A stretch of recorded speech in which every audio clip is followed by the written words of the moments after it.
은성그룹의 42층 전략기획팀. 사무실은 언제나 소리 없는 전쟁터였다. 유리와 강철로 이루어진 이 거대한 건물은 서울의 스카이라인을 위압적으로 굽어보고 있었고, 그 안에서 일하는 사람들은 스스로를 현대 사회의 전사라고 여겼다.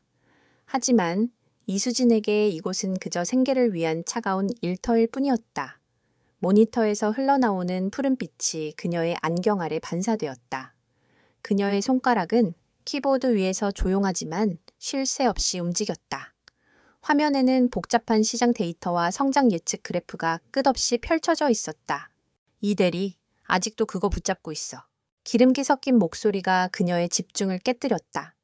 박진석 팀장이었다. 그는 값비싼 맞춤 정장을 입고 있었지만 그 옷은 그의 비대한 몸과 천박한 분위기를 가려주지 못했다. 그는 수진의 책상 모서리에 거만하게 엉덩이를 걸치며 그녀의 모니터를 곁눈질했다. 지난 분기 동남아시아 시장 소비자 행동 패턴 분석입니다. 요청하신 대로 정리하고 있습니다. 수진은 눈을 화면에 고정한 채 담담하게 대답했다. 그녀의 목소리에는 감정의 동요가 거의 없었다. 지난 3년간 그녀는 이 사무실에서 자신의 감정을 드러내는 것이 얼마나 어리석은 일인지 뼈저리게 배웠다. 특히 박 팀장 앞에서는 더욱 그랬다. 아, 그거 그냥 대충 정리해서 넘기라고 했잖아. 그거 붙잡고 있을 시간에 다음 분기 프로젝트 기획안이나 좀 거들지 그래. 김 대리가 혼자 끙끙대고 있더만. 박 팀장의 말에는 교묘한 가시가 숨어 있었다. 대충 정리해서 넘길. 데이터 분석은 원래 전략기획팀의 핵심 업무 중 하나였다. 하지만 박 팀장은 이 업무를 자빌로 치부하며 수진에게 떠넘겼고, 세간의 이목이 쏠리는 화려한 프로젝트는 항상 김유라 대리 같은 자신의 라인에 있는 직원들에게 맡겼다.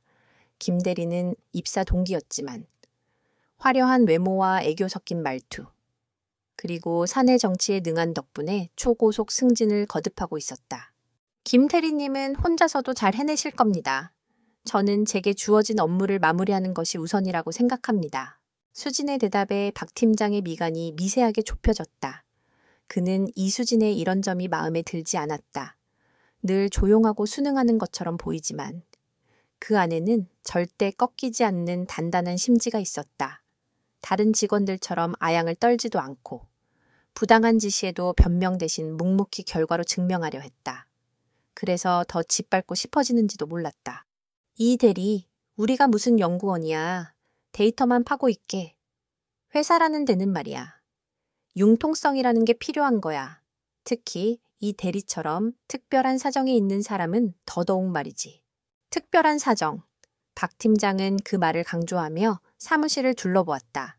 몇몇 직원들이 흥미로운 구경거리라도 생긴 듯 이쪽을 힐끔거렸다.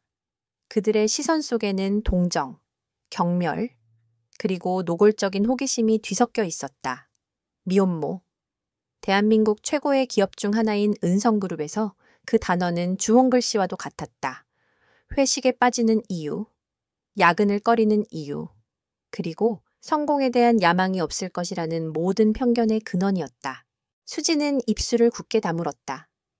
특별한 사정 때문에 그녀는 누구보다 필사적으로 일했다. 단 한 번의 실수도 용납되지 않았다. 아이에게 부끄럽지 않은 엄마가 되기 위해, 그리고 이 차가운 정글에서 살아남기 위해 그녀는 남들보다 2배, 3배로 노력해야만 했다. 하지만 세상은 그녀의 노력이 아닌 그녀의 상황만을 보고 판단했다. 알겠습니다. 팀장님, 분석 마치는 대로 김 대리님 업무 도와드리겠습니다. 결국 수지는 한 발 물러섰다. 저항은 무의미했다. 여기서 그와 언쟁을 벌이는 것은 스스로를 조롱거리로 만드는 것과 다름없었다. 박 팀장은 만족스러운 듯 콧방귀를 뀌며 자리에서 일어났다. 그래, 그래야 우리 이 대리지. 아, 그리고 오늘 저녁에 중요한 클라이언트랑 약속 있는 거 알지? 이번엔 빠지기만 해봐. 그는 덧붙이는 말을 잊지 않았다. 마치 확인사살이라도 하듯. 수지는 대답 대신 작게 고개를 숙였다. 박 팀장이 자신의 자리로 돌아가자 주변에서 참았던 숨을 내쉬는 소리와 함께 키보드 소리가 다시 사무실을 채웠다. 하지만 공기 중에 떠도는 미묘한 분위기는 사라지지 않았다. 김유라 대리가 콧소리를 내며 동료에게 속삭이는 소리가 희미하게 들려왔다. 저러니 발전이 없지. 애 엄마가 무슨 욕심이 있겠어. 그냥 월급이나 따박따박 받으면 감지덕지지. 그 말에 몇몇이 동조하듯 키득거렸다. 수지는 눈을 감았다. 분노가 치밀었지만 그녀는 심호흡으로 그것을 억눌렀다. 괜찮아. 이수진, 이런 말들에 흔들리면 지는 거야. 너에겐 지켜야 할 세상이 있잖아. 그녀는 다시 모니터에 집중했다. 화면 속 숫자들은 감정이 없었다. 그저 냉정한 사실만을 보여줄 뿐이었다. 그래서 그녀는 숫자를 좋아했다. 사람들의 편견과 달리 숫자는 거짓말을 하지 않았다. 그녀는 누구보다 뛰어난 데이터 분석가였고 이 숫자들 속에서 누구도 보지 못하는 진실을 꿰뚫어 보는 능력이 있었다. 박 팀장이 자빌리라고 무시한 이 데이터 속에서 그녀는 동남아시아 시장의 치명적인 위기와 새로운 기회를 동시에 발견하고 있었다. 하지만 이 사실을 그에게 보고해봤자 공로는 또다시 김유라 대리의 것이 될 것이 뻔했다. 퇴근 시간이 되자 사무실은 활기를 띠기 시작했다. 오늘 저녁 회식을 기대하는 들뜬 목소리들이 여기저기서 터져나왔다. 수지는 조용히 자신의 컴퓨터를 끄고 가방을 챙겼다. 그녀가 자리에서 일어나자 박 팀장의 날카로운 목소리가 등 뒤에 꽂혔다. 어디가? 이 대리 약속 잊었어. 죄송합니다. 팀장님, 아이를 돌봐주시는 분이 급한 일이 생겨서 오늘만 일찍 들어가 봐야 할 것 같습니다. 그녀는 미리 준비해둔 변명을 꺼냈다. 거짓말이었다. 하지만 아이를 혼자 둘 수는 없었다. 또 애 핑계야. 이 대리는 회사 생활을 하고 싶은 거야. 말하고 싶은 거야. 박 팀장의 고함에 모든 시선이 다시 그녀에게 쏠렸다. 수지는 고개를 깊이 숙였다. 정말 죄송합니다. 내일 2배로 일해서 오늘 못한 부분까지 다 채우겠습니다. 됐어. 됐어가 봐. 아주 상전이야. 상전. 박 팀장은 손을 내저으며 신경질적으로 소리쳤다. 수지는 더 이상 아무 말도 하지 않고 사무실을 빠져나왔다. 등 뒤로 비웃음 섞인 목소리들이 따라붙는 것 같았다. 엘리베이터 문이 닫히자 그녀는 참았던 숨을 길게 내쉬었다. 단단하게 유지하고 있던 가면이 무너져 내렸다. 눈시울이 뜨거워졌지만 그녀는 울지 않았다. 울 자격도, 시간도 없었다. 지하철은 퇴근하는 사람들로 가득 차 있었다. 사람들에게 밀리며 창밖을 바라보았다. 화려한 도시의 불빛들이 빠르게 스쳐 지나갔다. 저 불빛 중 자신과 아이를 위한 작은 등불 하나를 지키기 위해 그녀는 오늘 하루도 치열하게 버텨냈다. 집에 도착하자 익숙한 현관문 앞에서 그녀는 심호흡을 한번 하고 얼굴에 따뜻한 미소를 지었다. 문을 열자 작은 그림자가 달려와 그녀의 다리를 껴안았다. 이 엄마, 작지만 맑은 목소리. 세상의 그 어떤 소리보다 그녀를 위로해주는 목소리였다. 수지는 가방을 내려놓고 몸을 숙여 아이를 품에 가득 안았다. 우리 민준이. 잘 있었어. 이모님이랑 저녁은 먹었고. 응, 스파게티 먹었어. 엄마, 이거 봐. 아이는 그녀의 손을 이끌고 거실로 향했다. 6살배기 아들, 이민준. 그녀의 세상이자 그녀가 살아가는 이유였다. 거실 바닥에는 레고 블록으로 만들어진 복잡하고 정교한 구조물이 놓여 있었다. 웬만한 성인도 만들기 힘든 기하학적인 형태였다. 와, 이건 뭐야? 우주 정거장. 수진이 감탄하며 묻자 민준이는 고개를 저었다. 아니야, 이건 프랙탈 구조의 4차원 투영 모델이야. 맹거 스펀지를 기반으로 만들었어. 6살 아이의 입에서 나올 거라고는 상상하기 힘든 단어들이었다. 수지는 쓴웃음을 지었다. 아들은 아주 어릴 때부터 수사 패턴, 그리고 논리에 비범한 재능을 보였다. 의사는 이것을 영재성이라고 불렀다. 하지만 수진에게 아들의 천재성은 기쁨인 동시에 무거운 책임감이었다. 이 아이의 재능을 제대로 키워주려면 그녀는 지금보다 훨씬 더 강해져야 했다. 그렇구나. 우리 민준이 정말 대단하네. 그녀는 아들의 머리를 쓰다듬으며 진심으로 칭찬했다. 회사에서 받은 상처와 모멸감은 아들의 존재 앞에서 눈 녹듯 사라졌다. 이 작은 아이가 주는 위로는 세상 그 무엇과도 바꿀 수 없었다. 저녁을 먹고 함께 동화책을 읽고 아이를 재울 준비를 했다. 잠자리에 누운 민준이가 수진의 품에 파고들며 물었다. 엄마, 오늘 회사에서 또 힘들었어. 수진은 순간 가슴이 철렁했다. 아이는 귀신같이 그녀의 기분을 알아차렸다. 아니야, 왜 그렇게 생각해? 엄마 얼굴에 힘들다고 쓰여 있어. 그리고 오늘 엄마 미소는 92%짜리 가짜 미소였어. 수지는 말문이 막혔다. 그녀는 아이를 속일 수 없다는 것을 다시 한번 깨달았다. 그녀는 아들을 더 꽉 껴안으며 속삭였다. 엄마는 우리 민준이만 보면 하나도 안 힘들어. 민준이가 엄마 충전기인 걸. 그럼 내가 매일 충전해 줄게. 100%될 때까지. 아이는 졸린 눈을 비비며 대답했다. 수지는 아들의 이마에 부드럽게 입을 맞추었다. 아이의 고른 숨소리를 들으며 그녀는 어둠 속에서 생각에 잠겼다. 언젠가 이 아이가 자신의 재능을 마음껏 펼칠 수 있는 세상을 만들어주고 싶었다. 더 이상 특별한 사정 때문에 위축되지 않아도 되는, 오직 능력만으로 당당하게 평가받는 그런 세상을, 그러기 위해서라도 그녀는 은성그룹에서 버텨내야만 했다. 아니, 단순한 버티기를 넘어 자신의 가치를 증명해 보여야 했다. 그녀는 잠든 아들의 얼굴을 가만히 내려다보았다. 작은 얼굴에는 자신과 그리고 희미하게 그 남자의 모습이 겹쳐 보였다. 6년 전 짧았지만 불꽃 같았던 사랑의 유일한 증거. 이제는 이름조차 떠올리고 싶지 않은 남자. 대한민국 경제계의 정점에 서 있는 은성그룹의 젊은 총수. 강타어. 그녀는 그가 자신의 상사라는 사실을, 그리고 매일 같은 건물에서 숨 쉬고 있다는 사실을 애써 외면하며 살아가고 있었다. 그와 그녀, 그리고 이 아이의 관계는 영원히 묻혀야 할 비밀이었다. 다음 날 아침, 은성그룹의 심장부인 50층 대회의실에는 얼음장 같은 정적이 감돌았다. 평소라면 임원들의 자신감 넘치는 목소리로 가득 차 있어야 할 공간이었지만 오늘만큼은 모두가 입을 굳게 다문 채 한 사람의 입만 바라보고 있었다. 강타어, 은성그룹의 총수이자 대한민국 재계를 움직이는 젊은 제왕. 그는 회장석에 앉아있지 않았다.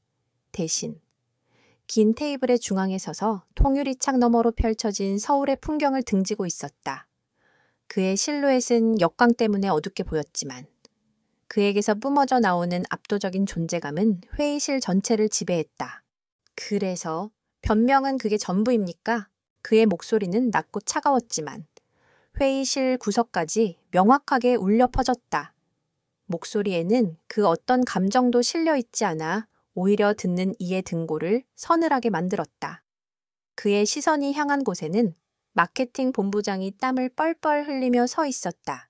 총수님, 그게 경쟁사인 넥스젠의 신제품 출시가 예상보다 훨씬 공격적이었습니다. 저희가 대응할 시간이 사이근. 강타오가 말을 끊었다. 그는 천천히 몸을 돌렸다. 마침내 그의 얼굴이 드러났다. 조각처럼 잘생겼지만 감정을 읽을 수 없는 무표정한 얼굴.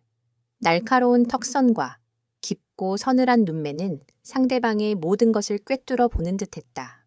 변명하는 자들이 가장 좋아하는 단어지. 시간, 상황, 예상. 은성그룹의 사전에는 없어야 할 단어들입니다. 우리가 시장을 예측하는 거지. 시장의 뒷공문이나 쫓아가라고 당신들에게 그만한 연봉을 주는 게 아닙니다. 그의 말 한마디 한마디는 비수처럼 날아와 임원들의 가슴에 박혔다. 지난 분기. 은성그룹의 주력 사업인 스마트 디바이스 부문은 20년 만에 처음으로 시장 점유율 1위 자리를 넥스젠에게 내주었다. 단순한 실적 악화가 아니었다. 그것은 자존심의 문제였고 은성이라는 제국에 가해진 균열이었다. 주가는 연일 폭락했고 언론은 은성의 위기를 떠들어댔다. 강타오는 테이블을 천천히 걸어 자신의 자리로 돌아와 앉았다. 그는 앞에 놓인 태블릿 PC를 미끄러지듯 쓸어 넘겼다. 화면에는 추락하는 주가 그래프와 암울한 시장 분석 보고서가 떠 있었다. 위기는 기회라고들 하지. 썩은 가지를 쳐내고 죽은 불씨를 되살릴 기회. 그는 고개를 들어 회의실에 모인 임원들을 차례로 훑어보았다. 그의 시선이 닿는 곳마다 사람들은 마른 침을 삼켰다. 오늘부로 그룹 직속 위기 대응 TF팀을 신설한다. 프로젝트명은 피닉스 불사조, 잿더미 속에서 다시 태어나는 전설의 새, 이름만으로도 그의 의지가 느껴졌다. 향후 3개월 내에 넥스젠에게 빼앗긴 시장 점유율을 되찾아온다. 아니, 그 이상을 빼앗아올 것이다. 목표는 경쟁사의 완전한 항복이다. 이 프로젝트는 내가 직접 총괄한다. 각 본부에서는 최고의 인재들만 차출해서 보고하도록. 실패는 용납하지 않아. 은성의 이름에 먹칠을 하는 자는 그 누구든 대가를 치르게 될 것이다. 그의 선언에 회의실의 공기는 더욱 무겁게 가라앉았다. 그것은 단순한 업무 지시가 아니었다. 전쟁 선포였다. 그 전쟁의 여파는 곧바로 42층 전략기획팀에도 미치쳤다. 박진석 팀장은 총수 주재 회의에 다녀온 직후 팀원 전체를 소집했다. 그는 평소보다 두 톤은 높은 목소리로 흥분해서 떠들어댔다. 들었지? 프로젝트 피닉스. 우리 전략기획팀이 이번 프로젝트의 핵심 브레인 역할을 맡게 됐다. 이건 엄청난 기회야. 총수님께 우리 팀의 능력을 확실하게 보여줄 절호의 찬스라고. 박 팀장은 마치 자신이 전쟁에서 승리한 장군이라도 된 것처럼 의기양양했다. 그는 화이트보드 앞으로 나아가 성공 전략이라는 글씨를 큼지막하게 썼다. 자, 우리의 전략은 이거야. 초격차 기술과 프리미엄 마케팅의 결합 넥스젠이 가성비로 나왔다면 우리는 기술력과 브랜드 가치로 찍어 누르는 거지. 알겠어. 팀원들은 기계적으로 고개를 끄덕였다. 하지만 몇몇 실무자들의 얼굴에는 회의적인 표정이 스쳤다. 박 팀장의 전략은 교과서에나 나올 법한 너무나도 뻔하고 원론적인 이야기였다. 김 대리, 네, 팀장님. 김유라 대리가 화사하게 웃으며 대답했다. 이번 프로젝트 기획안 PPT는 김 대리가 총괄해서 맡도록 해. 총수님께 직접 보고 드릴 자료니까. 아주 화려하고 임팩트 있게 만들어. 내 말 무슨 뜻인지 알지? 그럼요. 팀장님 최고로 만들어 보겠습니다. 김유라는 자신감 넘치게 대답하며 수진을 힐끗 쳐다보았다. 그 눈빛에는 승리자의 여유와 은근한 조롱이 담겨 있었다. 그리고 이 대리, 박 팀장이 마지못해 부르듯 수진의 이름을 입에 올렸다. 이번 기획안에 필요한 데이터는 이 대리가 전부 백업해줘. 시장 현황, 경쟁사 동향, 소비자 리서치 자료, 과거 성공 및 실패 사례 분석까지. 누락되는 거 하나도 없이 완벽하게 정리해서 김 대리한테 넘겨. 기획의 기초는 데이터니까 아주 중요한 일이야. 알지? 그의 말은 교묘했다. 중요한 일이라고 포장했지만 실상은 팀의 모든 잡무를 그녀에게 떠넘긴 것이었다. 화려한 기획과 발표는 김유라가, 그리고 그 뒤에서 이름도 없이 방대한 자료를 정리하는 고된 노동은 이수진의 몫이었다. 팀원들 모두가 그 사실을 알았지만 누구 하나 입을 열지 않았다. 수진은 묵묵히 고개를 끄덕였다. 네, 알겠습니다. 그녀에게 선택의 여지는 없었다. 그녀는 다시 자신의 자리로 돌아와 서버에 접속해 자료를 다운로드하기 시작했다. 수백 기가에 달하는 데이터 파일들이 모니터 화면을 가득 채웠다. 지난 10년간 은성그룹이 축적해온 모든 시장 정보였다. 박 팀장은 이 방대한 데이터의 바닷속에서 그저 김유라의 PPT를 꾸며줄 몇 개의 그럴듯한 숫자와 그래프를 찾아내라고 그녀에게 명령한 것이다. 하지만 수지는 달랐다. 그녀에게 이 데이터들은 죽어있는 숫자의 나열이 아니었다. 그것은 살아 숨쉬는 시장의 목소리였고 소비자들이 외치는 욕망의 기록이었다. 며칠 밤낮으로 그녀는 데이터에 파묻혔다. 점심도 거르기 일쑤였고 퇴근 후 민준이를 재우고 나서도 다시 노트북을 켰다. 박 팀장과 김유라가 회의실에서 화려한 기획안을 떠들고 있을 때 수지는 조용히 자신만의 전쟁을 치르고 있었다. 그리고 마침내 그녀는 발견했다. 모두가 넥스젠의 저가 공세와 뛰어난 마케팅만을 이야기할 때 수지는 데이터의 가장 깊숙한 곳에서 전혀 다른 흐름을 읽어냈다. 문제는 가격이나 마케팅이 아니었다. 핵심은 개인화와 연결성이었다. 소비자들은 더 이상 기업이 정해주는 스펙의 제품을 원하지 않았다. 그들은 자신의 라이프 스타일에 맞춰 기기를 커스터마이징하고 모든 디바이스가 물 흐르듯 자연스럽게 연결되는 경험을 원하고 있었다. 넥스젠은 바로 그 지점을 정확하게 파고들었던 것이다. 그들의 성공은 저가 정책 때문이 아니라 소비자의 숨겨진 욕구를 먼저 읽어낸 덕분이었다. 은성그룹의 기술력은 넥스젠을 압도했다. 하지만 그 기술은 우리가 이만큼 뛰어나다고 과시하는 방향으로만 사용되었을 뿐, 진정으로 소비자의 삶에 스며들지는 못하고 있었다. 이것이 위기의 본질이었다. 수진의 심장이 세차게 뛰기 시작했다. 이것은 단순한 분석이 아니었다.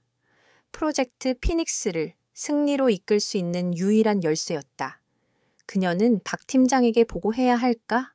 아니, 그는 분명 이 보고서를 이해하지 못할 것이다. 설령 이해하더라도 자신의 무능을 인정하기 싫어 묵살하거나 혹은 김유라의 이름으로 가로챌 것이 뻔했다. 수지는 망설였다. 하지만 이대로 자신의 발견을 묻어버릴 수는 없었다. 이것은 그녀의 직업적 양심이 허락하지 않았다. 그녀는 밤을 새워 보고서를 작성했다. 박 팀장에게 제출할 공식적인 데이터 요약본과는 별개로 오직 자신만의 통찰을 담은 비공식 분석 자료였다. 그녀는 파일 이름을 피닉스 히든 키라고 저장했다. 결전의 날이 밝았다. 50층 대회의실에는 프로젝트 피닉스의 중간 보고를 위해 그룹의 핵심 임원들이 모두 모여 있었다. 그리고 그 중심에는 강태호가 앉아 있었다. 박진석 팀장은 잔뜩 상기된 얼굴로 발표 준비를 하고 있었고 김유라 대리는 완벽한 화장과 세련된 옷차림으로 그의 옆을 지켰다. 수지는 회의실 가장 뒤쪽, 다른 팀의 실무자들 사이에 조용히 앉아 있었다. 그녀의 역할은 발표 도중 혹시 모를 데이터 관련 질문에 대비하는 것뿐이었다. 발표가 시작되었다. 김유라는 유창한 말솜씨와 화려한 PPT로 박 팀장의 초격차 기술, 프리미엄 마케팅 전략을 포장했다. 겉보기에는 그럴듯했다. 하지만 본질을 꿰뚫어 보는 강태허의 눈을 속일 수는 없었다. 발표가 끝났을 때 강태허는 박수조차 치지 않았다. 그는 차가운 눈으로 박 팀장을 응시했다. 그래서 박 팀장의 결론은 더 비싸고 좋은 걸 만들어서 광고를 많이 하자는 겁니까? 그 정도 전략은 나도 세우겠습니다. 내가 당신들에게 기대한 게 고작 이 정도 수준이었나. 냉혹한 질책에 박 팀장의 얼굴이 하얗게 질렸다. 아닙니다. 총수님, 이것은 기본 방향성일 뿐이고 세부 실행 계획은 누했습니다. 강타오는 그의 변명을 잘랐다. 그는 극심한 실망감과 피로감을 느꼈다. 모두가 위기라고 떠들지만 정작 그 위기의 본질을 제대로 보는 사람은 아무도 없었다. 당신들이 분석했다는 기초 데이터나 한번 봅시다. 어떤 근거로 이런 안일한 전략을 내놓았는지. 내 눈으로 직접 확인해야겠군. 그의 말에 발표를 보조하던 직원이 당황하며 노트북을 조작했다. 박 팀장은 수진에게 눈짓을 보냈다. 수진이 미리 준비해둔 요약 데이터 파일을 서버에서 찾아야 했다. 바로 그때였다. 당황한 직원의 손가락이 미끄러지며 다른 파일을 클릭하고 말았다. 대회의실의 거대한 스크린에 띄워진 것은 김유라의 화려한 PPT가 아니었다. 복잡하지만 한눈에 들어오는 데이터 시각화 그래프와 시장의 패러다임 변화를 분석한 날카로운 문장들이 화면을 가득 채웠다. 소유의 시대에서 경험의 시대로 소비자는 제품이 아닌 생태계를 구매한다. 그리고 그 아래 작은 글씨로 파일명이 보였다. Phoenix Hidden Key PDF. 회의실의 모든 사람들이 순간 숨을 죽였다. 박 팀장과 김유라의 얼굴은 사색이 되었다. 이것은 자신들이 준비한 자료가 아니었다. 강타어의 눈이 가늘어졌다. 지난 며칠간 그를 괴롭혔던 답답함이 한순간에 뚫리는 듯한 기분이었다. 누군가 자신이 찾고 있던 바로 그 핵심을 꿰뚫어 보고 있었다. 그는 몸을 앞으로 숙이며 얼음장 같던 목소리에 처음으로 희미한 흥미를 담아 물었다. 이 분석 누가 했지? 질문이 허공에 울렸다. 박 팀장은 식은땀을 흘리며 어쩔 줄 몰라 했다. 그의 시선이 다급하게 회의실 뒤쪽으로 향했다. 자연스럽게. 회의실에 있던 모든 임원들의 시선이 한 곳으로 쏠렸다. 가장 뒷자리에 빛이 닿지 않는 구석에 앉아있던 한 여자, 이수진이었다. 그녀는 자신에게 쏟아지는 수십 개의 시선을 받으며 저도 모르게 자리에서 천천히 일어섰다. 강태호의 깊고 서늘한 눈이 처음으로 그녀라는 존재를 정확하게 인식하고 있었다. 강타하의 질문이 다시 한번 회의실의 무거운 공기를 갈랐다.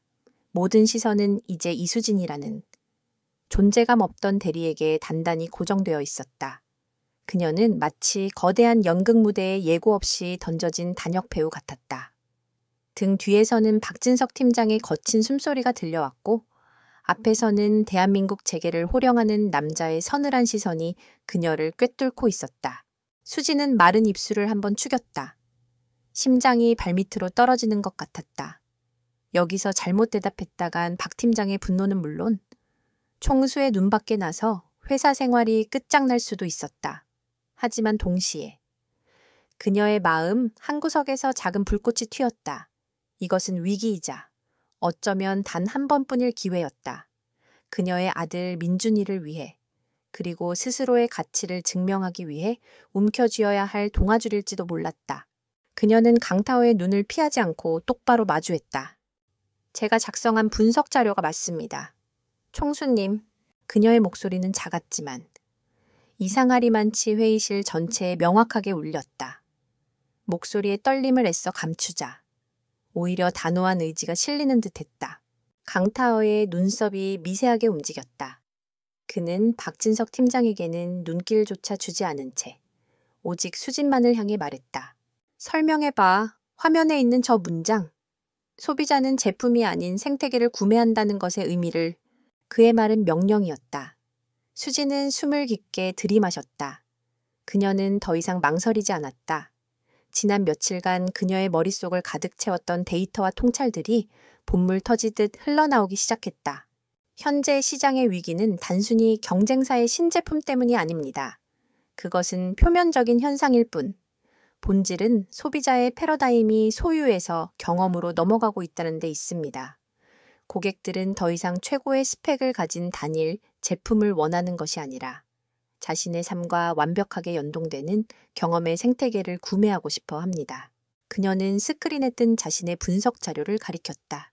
넥스젠은 바로 이 점을 파고들었습니다. 그들의 제품은 개별 스펙만 놓고 보면 저희 은성 제품보다 떨어지는 부분이 많습니다. 하지만 그들은 모든 기기가 하나의 유기체처럼 연결되는 소프트웨어 생태계를 먼저 구축했습니다. 사용자는 넥스젠의 스마트폰을 사는 순간 그들의 클라우드, 스마트 홈, 웨어러블 기기까지 이어지는 거대한 경험의 네트워크에 접속하게 되는 것입니다. 이것이 바로 고객 충성도를 이끌어내는 핵심입니다. 처음에는 긴장으로 굳어있던 그녀의 목소리는 자신의 전문 분야에 대해 이야기하기 시작하자 점차 자신감과 열정을 되찾았다. 그녀의 설명은 명료했고 논리는 날카로웠으며 데이터에 기반한 근거는 탄탄했다. 회의실에 모인 임원들은 자신들도 모르게 그녀의 말에 빠져들었다. 박 팀장과 김유라가 내세웠던 뜬구름 잡는 이야기가 아니라 시장의 심장을 해부하는 듯한 생생한 분석이었다. 따라서 프로젝트 피닉스의 핵심은 더 뛰어난 하드웨어를 만드는 것이 아니라 고객의 삶 전체를 아우르는 은성 경험, 은성 엑스피리언스를 설계하는 것이 되어야 합니다. 저희가 가진 압도적인 기술력을 고객 개개인의 삶에 맞춰 최적화하고 연결하는 방향으로 전환해야 합니다. 그것이 우리가 불사조처럼 다시 날아오를 수 있는 유일한 길입니다. 설명이 끝나자 회의실에는 잠시 침묵이 흘렀다. 강태호는 여전히 무표정했지만 그의 눈빛은 이전과 미묘하게 달라져 있었다.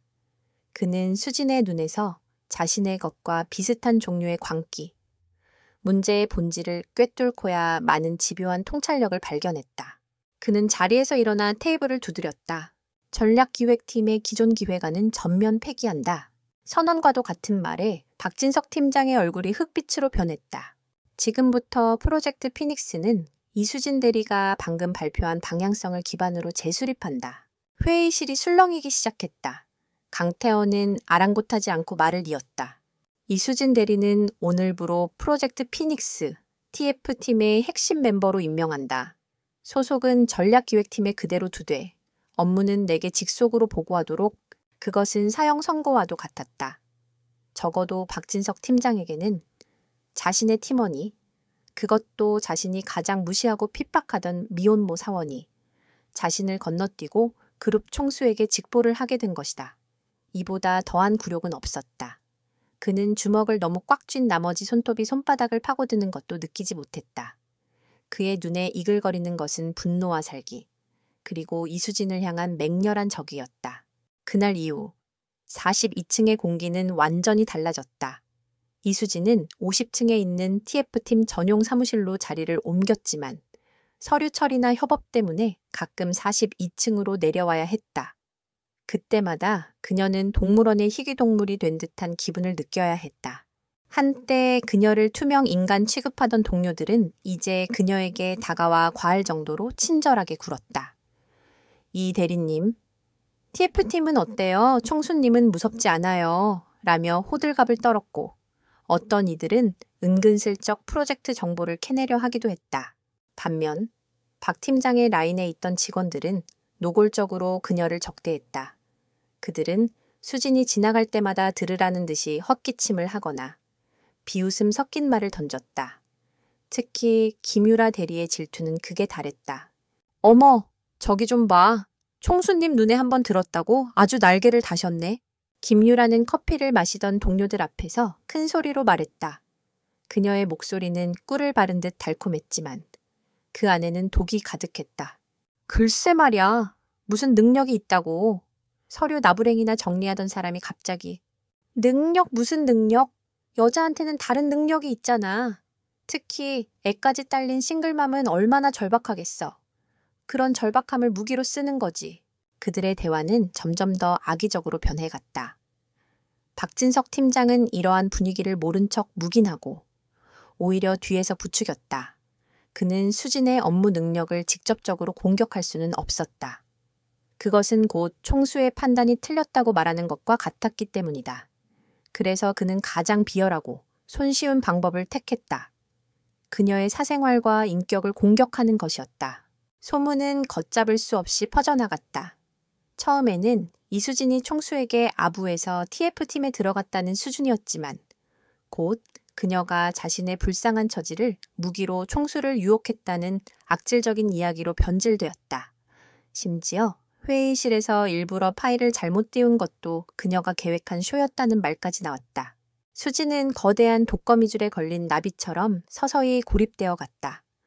50층 TF팀 사무실은 오직 실력과 성과만이 존재하는 곳이라 비교적 괜찮았지만 점심을 먹으러 가는 식당에서, 화장실에서, 엘리베이터 안에서 그녀는 자신을 향한 수군거림과 경멸의 눈빛을 감내해야 했다. 그녀는 아무렇지 않은 것다 척했다. 출근하면 오직 일에만 몰두했다. 강태어가 이끄는 TF팀의 업무 강도는 상상을 초월했다. 그는 신처럼 군림하며 완벽을 요구했다. 하지만 수지는 오히려 그 치열함 속에서 위안을 찾았다. 적어도 이곳에서는 그녀의 사생활이 아닌 그녀의 보고서와 분석만이 평가의 대상이 되었다. 이수진 다이어리 어느 날 저녁 늦게까지 남아 보고서를 작성하고 있는 그녀에게 강태어가 다가왔다. TF팀 사무실에는 이제 2사람밖에 남아있지 않았다. 네, 다시 공수님. 수지는 자리에서 벌떡 일어났다.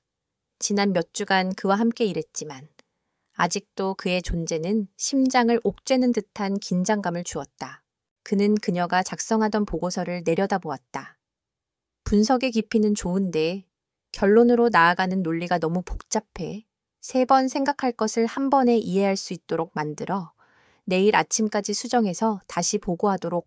그는 용건만 말하고는 차갑게 돌아섰다. 격려나 칭찬의 말은 단 한마디도 없었다.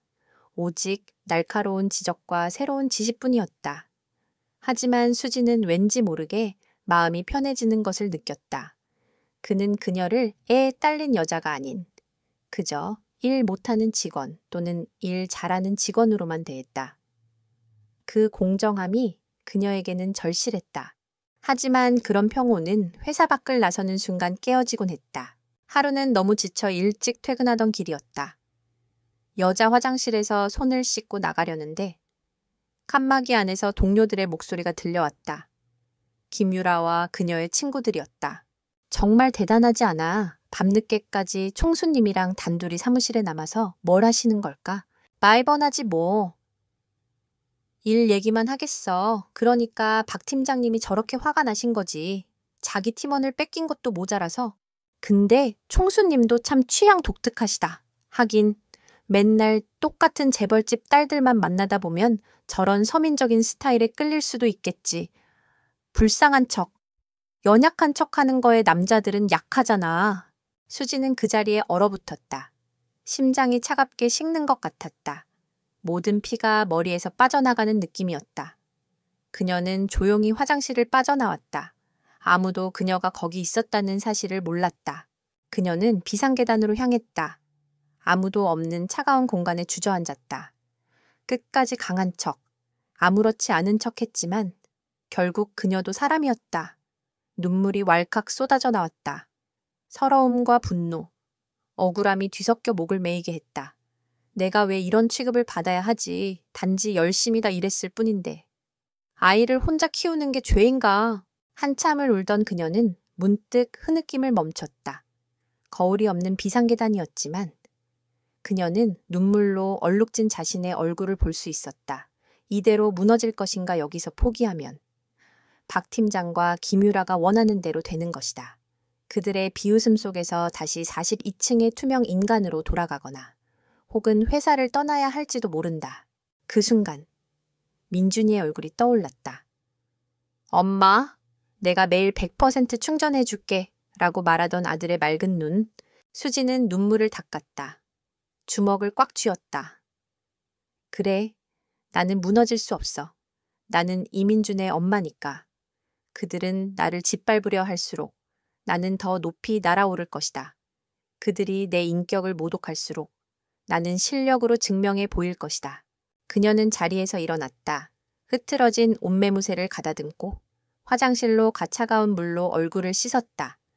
거울 속에 비친 자신의 눈은 울음기 때문에 붉게 충혈되어 있었지만 그 안에 빛은 그 어느 때보다 단단하고 결연하게 타오르고 있었다. 그녀는 다시 50층, 그녀의 전쟁터로 돌아갔다. 강태어가 지시한 보고서를 완벽하게 수정하기 위해서 이제 더 이상 도망치지 않을 것이다. 정면으로 부딪혀서. 이 전쟁에서 반드시 승리하리라. 시간은 속절없이 흘렀다. 프로젝트 피닉스는 강태어의 무자비한 독려 아래 맹렬한 속도로 진행되었다. 이수지는 하루가 24시간인 것이 부족할 지경이었다. 그녀는 TF팀의 단순한 데이터 분석가를 넘어 프로젝트의 방향성을 제시하는 핵심 전략가로 자리매김하고 있었다. 그녀의 보고서는 군더더기 없이 날카로웠고 시장을 읽는 그녀의 통찰력은 회의에 참석한 임원들조차 혀를 내두르게 만들었다. 강태호는 여전히 냉정하고 요구사항이 많았지만 그는 적어도 그녀의 능력을 인정하고 있었다. 그의 인정을 받자 42층에서 그녀를 괴롭히던 악의적인 소문들도 점차 수면 아래로 가라앉는 듯했다. 물론 그것은 사라진 것이 아니라 더 깊고 음습한 곳으로 숨어 들어갔을 뿐이라는 것을 그녀는 알고 있었다. 박진석 팀장은 마주칠 때마다 독사 같은 눈으로 그녀를 쏘아보았고 김유라는 보란듯이 그녀를 무시했다. 하지만 수지는 더 이상 그들에게 신경 쓸 겨를이 없었다. 그날도 늦은 밤까지 회의가 이어졌다. 시계가 10시를 넘어서고 있었다. 강태어가 마침내 회의 종료를 선언하자 수지는 녹초가 된 몸을 일으켰다. 오늘은 민준이를 아랫집 아주머니에게 잠시 부탁한 터라 마음이 급했다. 그녀는 서둘러 짐을 챙겨 회사를 나섰다. 엄마, 회사. 로비 근처 벤치에서 책을 읽고 있던 민준이가 그녀를 발견하고 달려왔다. 아주머니에게는 미안했지만 아이를 늦게까지 혼자 둘 수는 없어 퇴근 시간에 맞춰 회사 근처로 데려와 달라고 부탁했던 것이다. 민준아, 미안해. 많이 기다렸지. 수지는 아들의 뺨을 어루만지며 미안한 목소리로 말했다. 민준이는 고개를 저었다. 아니야. 책 읽고 있었어. 엄마, 암흑물질은 우주의 27%를 차지하는데 왜 우리는 아직도 그걸 발견할 수 없는 걸까? 피곤에 절어있던 수지는 아들의 엉뚱한 질문에 저도 모르게 웃음이 터졌다. 이 아이의 머릿속은 언제나 우주와 숫자로 가득 차 있었다. 글쎄, 엄마도 잘 모르겠네. 집에 가서 같이 찾아볼까? 그녀는 아들의 작은 손을 잡고 버스 정류장을 향해 걸었다. 그들이 회사 건물의 거대한 유리문을 나서자마자 갑자기 하늘에서 장대 같은 비가 쏟아지기 시작했다. 예고도 없는 여름 소나기였다. 여매요. 수지는 핸드백으로 아들의 머리를 가리며 가장 가까운 버스 정류장으로 달려갔다. 하지만 이미 옷은 흠뻑 젖어버렸고 바람까지 거세게 불어와 얇은 블라우스 너머로 한기가 스며들었다. 민준이도 작은 몸을 떨기 시작했다. 버스는 좀처럼 올 기미를 보이지 않았다. 도시의 불빛은 빗줄기 속에서 흐릿하게 번져 보였다. 바로 그때 은성그룹 지하 주차장에서 매끄러운 검은색 세단 한 대가 빠져나왔다. 뒷좌석에 앉아있던 강태원은 태블릿 PC에서 눈을 떼지 않은 채 김 비서에게 내일 아침 일정을 확인하고 있었다. 그의 일상은 단 1분의 오차도 없이 톱니바퀴처럼 굴러갔다. 차가 사거리 신호에 걸려 잠시 멈췄다. 무심코 창밖을 내다보던 그의 시선이 한 곳에 멎었다. 빗속의 버스 정류장, 흠뻑 젖은 채 아이를 품에 꼭 껴안고 있는 여자, 이수진 대리였다. 그의 미간이 미세하게 좁혀졌다. 회사에서 보던 단정하고 프로페셔널한 모습과는 전혀 다른 비에 젖은 생쥐처럼 초라하고 어딘가 위태로워 보이는 모습이었다. 그의 시선은 그녀의 품에 안겨있는 작은 아이에게로 옮겨갔다. 아이는 추운지 몸을 떨고 있었다. 강태원은 자신도 모르게 나직이 읊조렸다. 세워. 운전하던 김 비서가 의아한 표정으로 백미러를 통해 그를 쳐다보았다. 네, 총수님. 베오스 정류장 앞에 차 서라고. 그의 목소리에는 평소처럼 거스를 수 없는 단호함이 실려 있었다. 김 비서는 더 이상 묻지 않고 부드럽게 차를 정류장 옆에 세웠다. 스르륵 하고 뒷좌석 창문이 내려갔다. 수지는 갑자기 앞에 멈춰선 최고급 세단에 놀라 뒷걸음질 쳤다. 그리고 창문 너머로 보이는 얼굴을 확인하고는 심장이 멎는 것 같았다. 강태호였다. 나요? 차가운 명령이었다. 늘 수지는 자신의 귀를 의심했다. 뭐 들었습니까? 아이가 비에 다 젖었는데 버스 기다릴 겁니까 타요? 그의 목소리에는 어떤 친절함이나 배려도 담겨 있지 않았다. 그저 비효율적인 상황을 참지 못하는 그의 성격이 드러날 뿐이었다. 수지는 본능적으로 거절하고 싶었다. 자신의 사적인 영역, 특히 아들과 함께 있는 이 모습을 그에게 보이고 싶지 않았다. 하지만 오들오들 떨고 있는 민준이를 보자 그녀의 자존심은 아무런 힘을 발휘하지 못했다. 감사합니다. 그녀는 작게 고개를 숙이고 차 문을 열었다. 차 안은 바깥 세상과 완벽하게 단절된 공간이었다. 따뜻하고 건조한 공기, 은은한 가죽 냄새, 그리고 숨막히는 정적. 수지는 민준이를 안고 최대한 그에게서 멀리 떨어져 앉았다. 젖은 옷 때문에 값비싼 가죽 시트가 축축해지는 것 같아 좌불안석이었다. 차는 소리 없이 부드럽게 출발했다. 수지는 창밖만 바라보며 이 어색한 시간이 빨리 지나가기만을 바랐다. 그 침묵을 깬 것은 민준이었다. 아저씨 차는 왜 소리가 안 나요? 전기차예요. 하이브리드 리튬 이온 배터리의 에너지 밀도는 어느 정도죠? 수지는 아들의 입을 막고 싶은 심정이었다. 민준아, 실례야. 하지만 강태호는 의외라는 듯 아이를 돌아보았다. 전기차다. 배터리 용량은 100kW라. 와, 그럼 1회 충전으로 500km 이상 갈 수 있겠네요. 근데 겨울에는 주행거리가 줄어들지 않아요. 저온에서 배터리 효율이 감소하니까요. 열관리 시스템이 중요하겠네요. 6살 아이의 입에서 나올 거라고는 믿기 힘든 말들이었다. 강태호의 무표정하던 얼굴에 처음으로 흥미로운 기색이 스쳤다. 그는 자신의 태블릿 PC를 아이 쪽으로 돌려 보여주었다. 화면에는 복잡한 주식 시세 변동 그래프가 떠 있었다. 이 숫자들이 뭘 의미하는 것 같나. 수지는 기겁하며 아들을 말리려 했지만 민준이는 이미 화면에 코를 박고 있었다. 이건 브라운 운동이랑 비슷한 패턴이네요. 불규칙하지만 큰 흐름이 있어요. 여기. 이 지점에서 거래량이 폭증하면서 변동성이 커졌는데 이건 외부 정보 유입에 따른 과민 반응으로 보여요. 곧 평균으로 회귀할 거예요.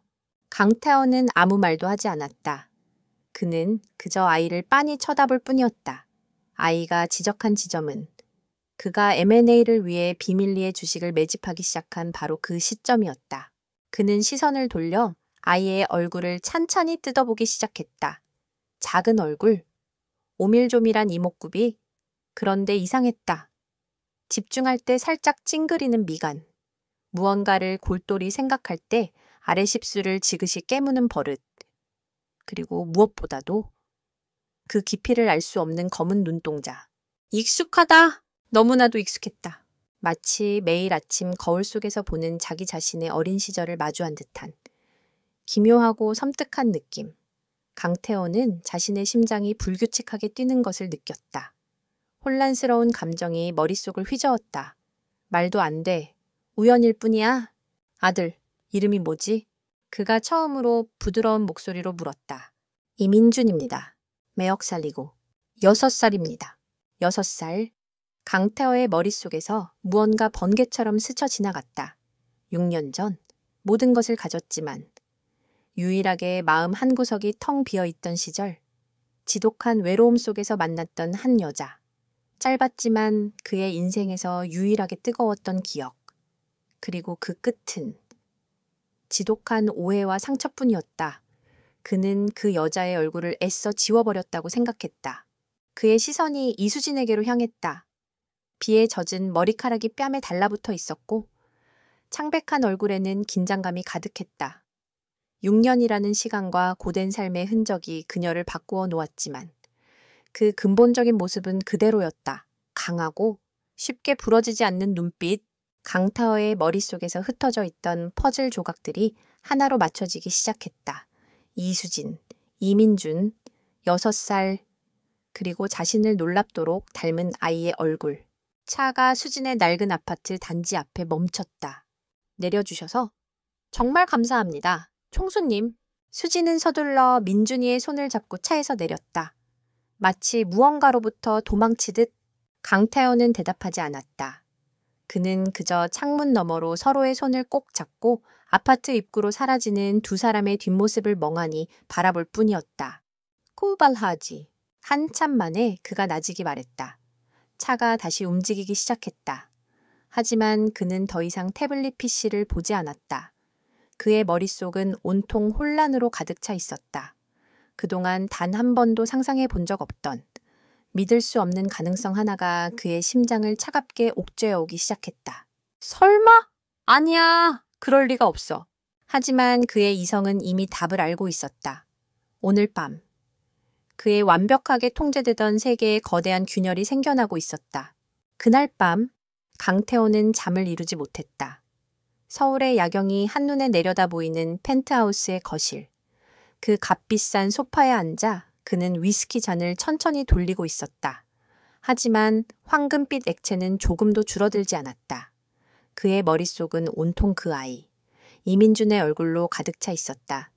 자신을 놀랍도록 닮은 그 얼굴. 그리고 나이답지 않게 모든 것을 꿰뚫어 보는 듯한 그 깊은 눈. 6살! 그 숫자가 그의 뇌리를 떠나지 않았다.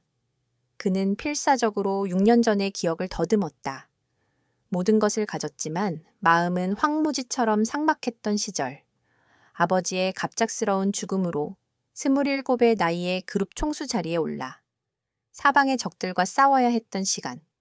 그때 그의 삶에 잠시 머물렀던 한 여자가 있었다. 이수진. 그녀는 그가 만났던 다른 여자들과는 달랐다. 재벌가의 딸들처럼 계산적이거나 화려하지 않았다. 그저 묵묵히 자신의 공부에 열중하던 평범한 대학원생이었다. 하지만 그녀의 눈에는 세상에 대한 두려움이 아닌 단단한 자존심과 총기가 서려 있었다. 텅 비어있던 그의 마음에 유일하게 들어왔던 사람이었다. 하지만 그들의 관계는 한순간의 오해로 산산조각 났다. 그가 그녀를 믿지 못했고 그녀는 아무런 변명 없이 그의 곁을 떠났다. 그는 자존심 때문에 그녀를 붙잡지 않았다. 그리고 지난 6년간 그는 그녀를 잊었다고 생각했다. 하지만 아니었다. 그녀는 그의 인생에 지울 수 없는 흔적을 남겼다. 그리고 그 흔적은 이제 아들이라는 감당할 수 없는 가능성으로 그의 눈앞에 나타났다. 강타원은 잔을 내려놓았다. 동이 트기 시작하는 창밖을 바라보며 그는 마침내 결심을 굳혔다. 감상에 젖어 있을 시간이 없었다. 그는 가능성이 아닌 사실을 원했다. 그는 자신의 개인 비서인 김 실장에게 전화를 걸었다. 그룹의 공식적인 비서 라인이 아닌 오직 그의 사적인 일을 처리하는 그림자 같은 남자였다. 김 실장, 사람이 하나 있어. 수화기 너머에서 잠에 막 깬 듯한 목소리가 즉시 긴장감으로 가득 찼다. 예. 총수님, 말씀하십시오. 이름은 이수진. 현재 우리 그룹 전략기획팀 대리. 지난 7년간의 모든 것을 알아봐 출생, 가족관계, 학력, 행적, 그리고 아이에 대한 모든 것까지 누구의 눈에도 띄지 않게 최대한 빨리 알겠습니다. 짧은 통화가 끝나고 강태원은 처음으로 아주 오랜만에 깊은 피로감을 느꼈다. 진실을 마주하는 것이 두려웠다. 같은 시각 42층 전략기획팀 사무실에서 박진석 팀장은 자신만의 방역을 준비하고 있었다. 그의 얼굴에는 초조함과 도끼가 서려 있었다. 이수진이 총수의 신임을 얻으며 승승장구하는 동안 그의 입지는 날이 갈수록 좁아지고 있었다. 이대로 가다간 프로젝트가 끝난 후 자신이 밀려날 것이라는 위기감이 그의 목을 조여왔다. 그는 더 이상 전공법으로는 이길 수 없다고 판단했다. 이수진을 제거해야 했다. 영원히 재기할 수 없도록. 그녀의 경력과 인생을 송두리째 무너뜨릴 함정을 파야 했다. 그는 어두운 경로를 통해 알고 지내던 한 IT 보안 전문가에게 연락했다. 몇 번의 통화 끝에 교활하고 위험한 계획이 세워졌다. 프로젝트 피닉스의 핵심 기밀을 경쟁사인 넥스젠 측에 유출시키고 그 모든 죄를 이수진에게 뒤집어 씌우는 것이었다. 며칠 후 계획을 실행할 날이 왔다. 박 팀장은 점심시간 모두가 자리를 비운 틈을 타 50층 TF팀 사무실 근처를 배회했다. 그는 이수진이 잠시 자리를 비운 사이 그녀의 책상으로 접근했다. 그녀의 노트북은 켜져 있었고 화면 보호기가 돌아가고 있었다. 그녀는 잠시 커피를 가지러 가면서 노트북을 잠그는 것을 잊은 모양이었다. 박 팀장의 심장이 미친 듯이 뛰었다. 그는 주위를 빠르게 살핀 후 미리 준비해온 작은 USB를 노트북에 꽂았다. 단 몇 초 만에 악성 코드가 설치되었다. 이 코드는 박 팀장이 지정한 시간에 이수진의 노트북에 저장된 프로젝트 피닉스의 2차 마케팅 전략안 파일을 외부의 특정 이메일 주소로 전송한 후 모든 흔적을 지우고 스스로 파괴되도록 설계되어 있었다. 모든 로그 기록은 마치 이수진이 직접 파일을 전송한 것처럼 완벽하게 조작될 것이었다. 그는 USB를 뽑아 주머니에 넣고 아무 일도 없었다는 듯 유유히 자리를 떴다. 이제 주사위는 던져졌다. 그리고 정확히 이틀 뒤 함정은 작동했다. 한 유력 경제지에 단독 기사가 터져 나왔다. 은성그룹 프로젝트 피닉스 핵심 전략 유출 넥스젠에 허 찔렸다. 기사에는 아직 외부에 공개되지 않은 은성그룹의 신제품 핵심 기능과 마케팅 컨셉이 놀라울 정도로 상세하게 기술되어 있었다. 회사는 발칵 뒤집혔다. 주가는 다시 폭락하기 시작했고 프로젝트 피닉스는 시작도 하기 전에 좌초될 위기에 처했다. 강태원은 극도로 분노했다. 그는 즉시 그룹 감사팀과 보안팀의 내부 유출자 색출을 명령했다. 조사는 신속하게 이루어졌다. 그리고 모든 증거는 단 한 사람을 가리키고 있었다. 이수진 보안팀이 그녀의 책상으로 닥친 것은 오후 3시. TF팀의 전체 회의가 막 끝난 직후였다. 딱딱한 표정의 남자 3명이 그녀에게 다가왔다. 이수진 대리님 되십니까? 네, 그런데요. 그룹 보안 규정 위반 혐의로 감사팀의 조사를 받으셔야겠습니다. 저희와 함께 가주시죠. 차가운 목소리에 TF팀 사무실의 모든 소음이 멎었다. 동료들의 시선이 경악과 의심, 그리고 약간의 고소함으로 뒤섞여 그녀에게 쏟아졌다. 수지는 무슨 영문인지 몰라 어리둥절한 표정을 지었다. 네, 무슨 말씀이신지. 자세한 이야기는 조사실에서 하도록 하죠. 이 노트북과 개인 소지품은 저희가 압수하겠습니다. 그들은 한치의 망설임도 없이 그녀의 노트북과 핸드백을 수거했다. 수지는 아무런 저항도 하지 못한 채 그들에게 이끌려 사무실을 나섰다. 마치 죄인처럼. 그녀가 끌려간 곳은 본사 지하에 위치한 창문 하나 없는 차가운 조사실이었다. 이수진 씨, 이틀 전 오후 10시 34분 이수진 씨의 사내 계정으로 피닉스 노스차 마케팅 전략 대외비 파일이 외부 이메일로 전송된 기록이 확인되었습니다. 감사팀장이 증거 자료를 테이블 위에 던지듯 내려놓았다. 로그 기록에는 그녀의 IP 주소와 접속 시간이 선명하게 찍혀 있었다. 전송된 이메일 주소는 넥스젠의 자회사 소속 직원의 개인 이메일로 밝혀졌습니다. 이래도 발뺌하시겠습니까? 수지는 눈앞이 캄캄해지는 것을 느꼈다. 아닙니다. 저는 그런 적 없습니다. 절대로요. 그럼 이 기록은 무엇으로 설명하시겠습니까? 이 시간에 이수진 씨는 회사에 남아 야근을 하고 있었고 이 노트북을 사용한 것도 본인뿐입니다. 누군가 저에게 누명을 씌운 겁니다. 그녀는 필사적으로 외쳤다. 머릿속에 박진석 팀장의 얼굴이 떠올랐다. 그 말고는 아무도 없었다. 하지만 그녀에게는 증거가 없었다. 심증뿐이었다. 누명이라 내부 기밀 유출자들이 흔히 하는 변명이죠. 감사팀장은 코웃음을 쳤다. 그들의 눈에 그녀는 이미 파렴치한 범죄자일 뿐이었다. 조사는 몇 시간 동안 계속되었다. 수지는 같은 말을 반복했지만 아무도 그녀의 말을 믿어주지 않았다. 해고는 물론 회사에 끼친 손해에 대한 막대한 규모의 민사소송 그리고 형사 고발까지 당할 수 있다는 협박이 이어졌다.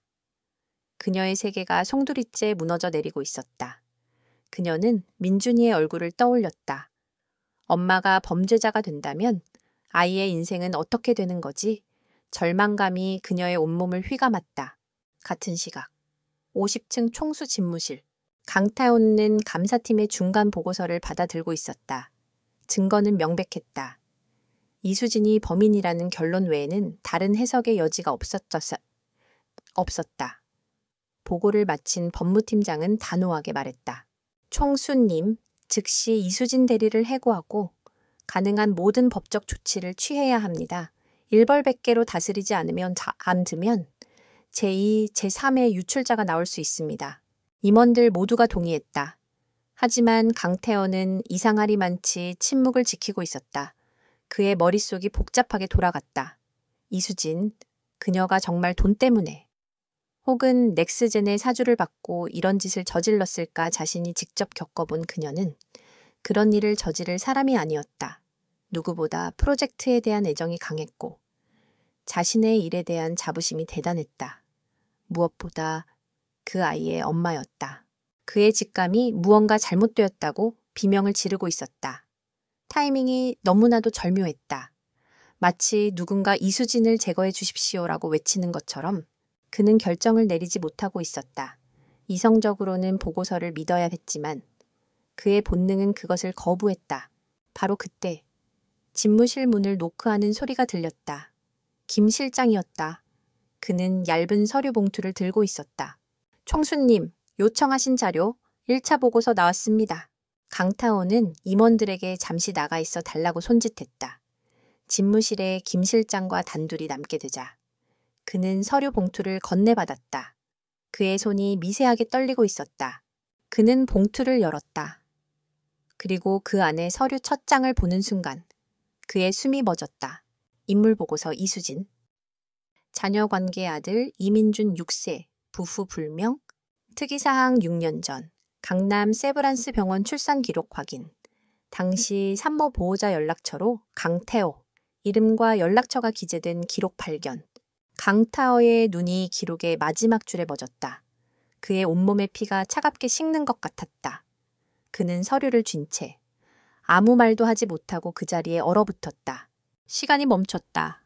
강타오의 집무실 안, 거대한 도시의 소음도, 비서의 존재도, 그의 손에 들린 서류의 바스락거림도 모두 사라졌다. 그의 세상에는 오직 한 문장만이 남아 뇌리를 반복해서 맴돌았다. 당시 산모 보호자 연락처로 강태호 이름과 연락처가 기재된 기록 발견. 그녀가 자신을 찾았었다. 그녀는 혼자가 아니었다. 뱃속에 그의 아이를 품은 채 마지막 순간에 그에게 연락하려 했었다.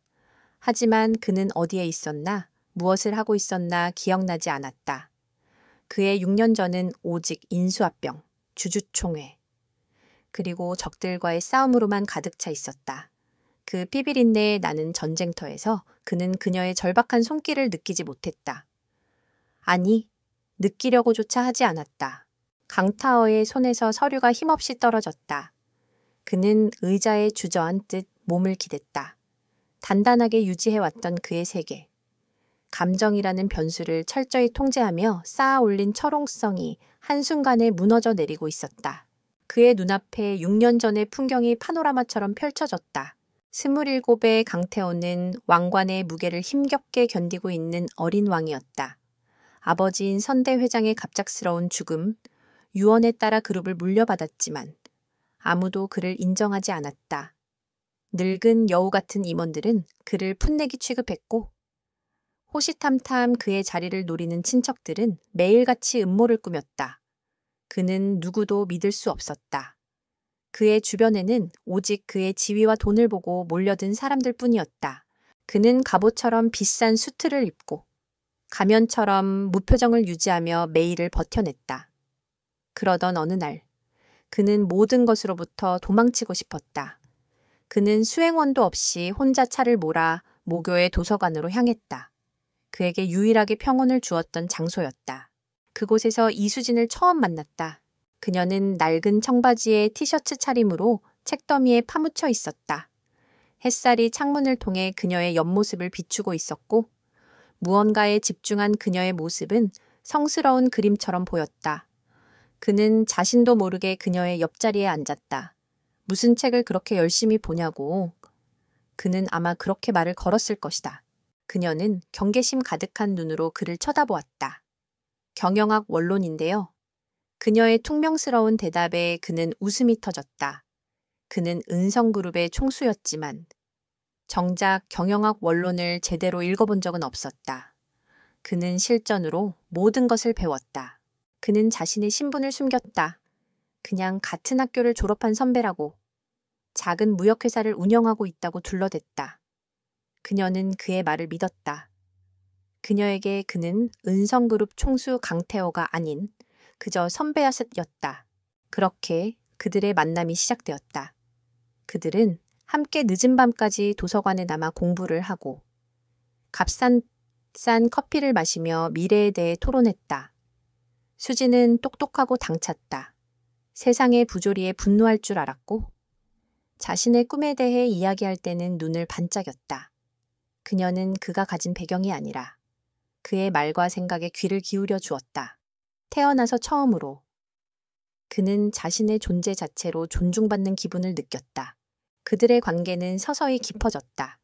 화려한 레스토랑 대신 허름한 분식집에서 떡볶이를 먹었고 오페라 극장 대신 동네 영화관에서 영화를 봤다.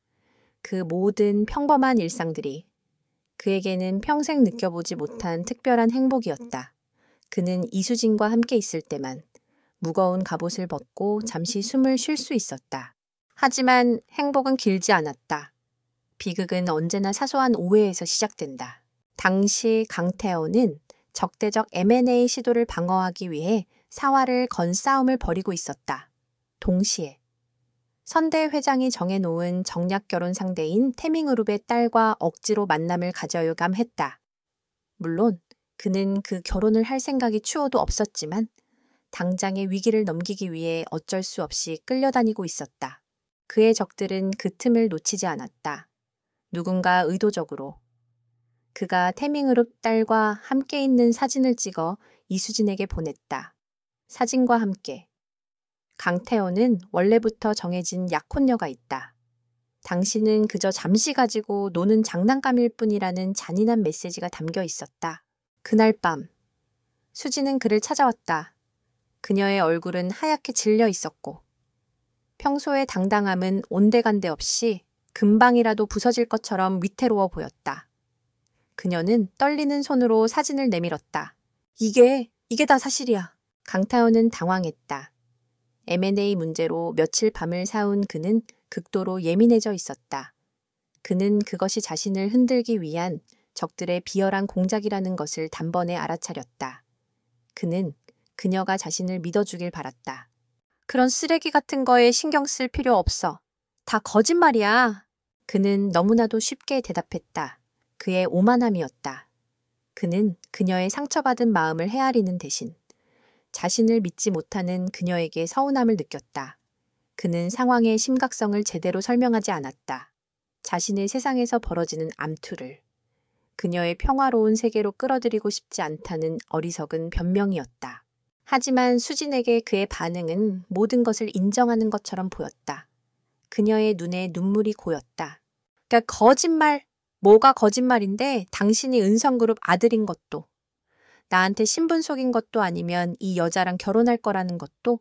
수진아, 내 말 들어. 지금은 설명하기가 복잡해. 하지만 날 믿어줘. 저 여자는 나한테 아무것도 아니야. 믿으라고 뭘 믿어? 처음부터 날 속인 사람을 어떻게 믿어? 우리 사는 세계가 다르다는 거. 처음부터 알고 있었어. 근데 나 혼자 바보같이 꿈을 꿨던 거야. 그녀는 울고 있었다. 그녀의 눈물에 그는 가슴이 찢어지는 것 같았지만 지독한 자존심과 피로감 때문에 그녀를 제대로 붙잡지 못했다. 그는 그녀가 잠시 화가 났을 뿐 곧 돌아올 것이라고 어리석게 믿었다. 그래, 그렇게 생각한다면 어쩔 수 없지. 그의 입에서 나온 것은 상처뿐인 말이었다. 그 말을 끝으로 그녀는 뒤돌아섰다. 다시는 그를 돌아보지 않았다. 그는 그녀가 떠난 후에도 며칠을 기다렸다. 하지만 그녀에게서는 아무런 연락도 오지 않았다. 그녀는 다니던 학교에도 휴학계를 내고 자취를 감췄다. 그는 M&A 전쟁에서 승리했지만 그의 마음속에는 지울 수 없는 상처와 후회가 남았다. 그리고 시간이 흐르면서 그 상처 위에 성공이라는 굳은 살이 덮였다. 그는 그녀를 잊었다고. 스스로를 속이며 살아왔다. 과거의 기억에서 깨어난 강타여의 얼굴은 절망으로 일그러져 있었다. 그는 모든 것을 망쳤다. 그의 어리석은 오만과 자존심이 그녀에게 지울 수 없는 상처를 주었고 그녀를 떠나가게 만들었다. 그리고 그녀가 가장 힘들었을 순간, 아이를 가졌다는 사실을 알았을 때, 그리고 혼자서 아이를 낳아야 했을 때, 그는 그녀 곁에 없었다. 그녀가 병원 기록에 남긴 그의 이름은 원망이었을까? 아니면 마지막 구조 요청이었을까? 죄책감이 파도처럼 그를 덮쳤다. 후회가 칼날처럼 그의 심장을 도려냈다. 그리고 그 모든 감정의 바닥에서 뜨거운 분노가 치밀어 올랐다. 자신에 대한 분노, 그리고 그녀와 그의 아이를 이 지경으로 만든 모든 상황에 대한 분노. 그의 아이, 그의 아들, 이민주. 그 아이는 지난 6년간 어떤 삶을 살았을까 엄마와 단둘이. 세상의 편견과 가난에 맞서 싸워야 했을지도 모른다. 그런데 지금 그 아이의 엄마는 자신의 회사 지하 조사실에서 자신이 저지르지도 않은 죄 때문에 범죄자 취급을 받고 있다. 강타원은 자리에서 벌떡 일어났다. 그의 눈빛은 더 이상 슬픔이나 후회에 젖어 있지 않았다. 차갑고 위험한 분노가 모든 것을 집어삼키고 그 자리에는 오직 강철 같은 결의만이 남았다. 그는 과거를 되돌릴 수 없다. 잃어버린 6년의 시간을 되찾을 수도 없다. 하지만 현재는 바꿀 수 있다. 그리고 미래는 반드시 지켜내야만 한다. 그는 인터폰을 집어들었다. 그의 목소리는 얼음처럼 차가웠지만 그 안에는 용암 같은 분노가 들끓고 있었다. 김 비서, 감사팀장, 내 집무실로 당장 올라오라고 그래. 그는 잠시 말을 끊었다가 지시를 덧붙였다. 이수진 대리건, 내가 직접 신문한다. 이제 게임의 판도는 완전히 바뀌었다. 이것은 더 이상 단순한 기밀 유출 사건이 아니었다. 이것은 한 남자가 자신의 과거와 마주하고 자신의 여자와 아들을 되찾기 위해 벌이는 전쟁의 시작이었다. 조사실의 문이 열렸다. 꼬박꼬박 5시간이 넘는 지옥 같은 시간이었다.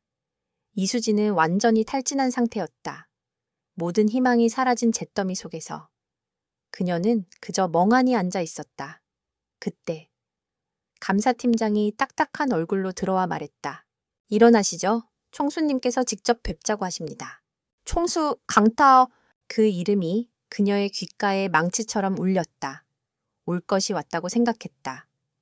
그룹의 최고 권력자에게 직접 해고 통보와 함께 법적 책임을 묻겠다는 최종 선고를 받게 될 터였다. 그녀는 비틀거리며 자리에서 일어났다. 다리에 힘이 들어가지 않았지만 무너지는 모습을 보이고 싶지 않았다. 마지막 남은 자존심이었다. 지하의 차가운 조사실에서 50층 총수 집무실로 향하는 길은 마치 사형수가 형장으로 끌려가는 길처럼 느껴졌다. 엘리베이터의 숫자가 올라갈수록 그녀의 심장은 반대로 끝없이 추락했다. 마침내 거대한 원목 문 앞에 섰다. 수행비서가 문을 열어주었다. 수지는 숨을 한번 고르고 안으로 들어섰다. 집무실은 거대하고 고요했다. 한쪽 벽면 전체가 통유리로 되어 있어 서울의 야경이 화려한 그림처럼 펼쳐져 있었다. 하지만 그 화려함은 지금의 그녀에게는 아무런 감흥도 주지 못했다. 강타오는 책상에 앉아 있지 않았다. 그는 통유리창 앞에 서서 도시의 불빛을 등지고 있었다. 그의 실루엣은 어둠에 잠겨 있어 표정을 읽을 수 없었다. 그 침묵이 수진의 목을 더욱 강하게 옥죄었다. 한참의 시간이 흐른 후 그가 천천히 몸을 돌렸다. 그의 얼굴은 얼음 가면처럼 차갑고 무표정했다. 분노도 실망도 아닌 그저 모든 감정이 거세된 듯한 텅 빈 얼굴. 그는 그녀에게 다가오지 않았다. 먼 거리를 둔 채 예상과는 전혀 다른 질문을 던졌다. 이수진 대리, 당신은 프로젝트 피닉스를 어떻게 생각하지? 수지는 당황했다. 기밀 유출범으로 몰린 자신에게 프로젝트에 대한 의견을 묻다니 의도를 알 수 없었다. 그룹의 미래가 걸린 반드시 성공해야만 하는 프로젝트라고 생각합니다. 그녀는 겨우 목소리를 쥐었자 내 대답했다. 성공해야만 하는 프로젝트. 그런데 당신은 그 프로젝트를 망쳤어. 그의 목소리는 여전히 평탄했지만 그 안에 담긴 무게는 청은망은 같았다.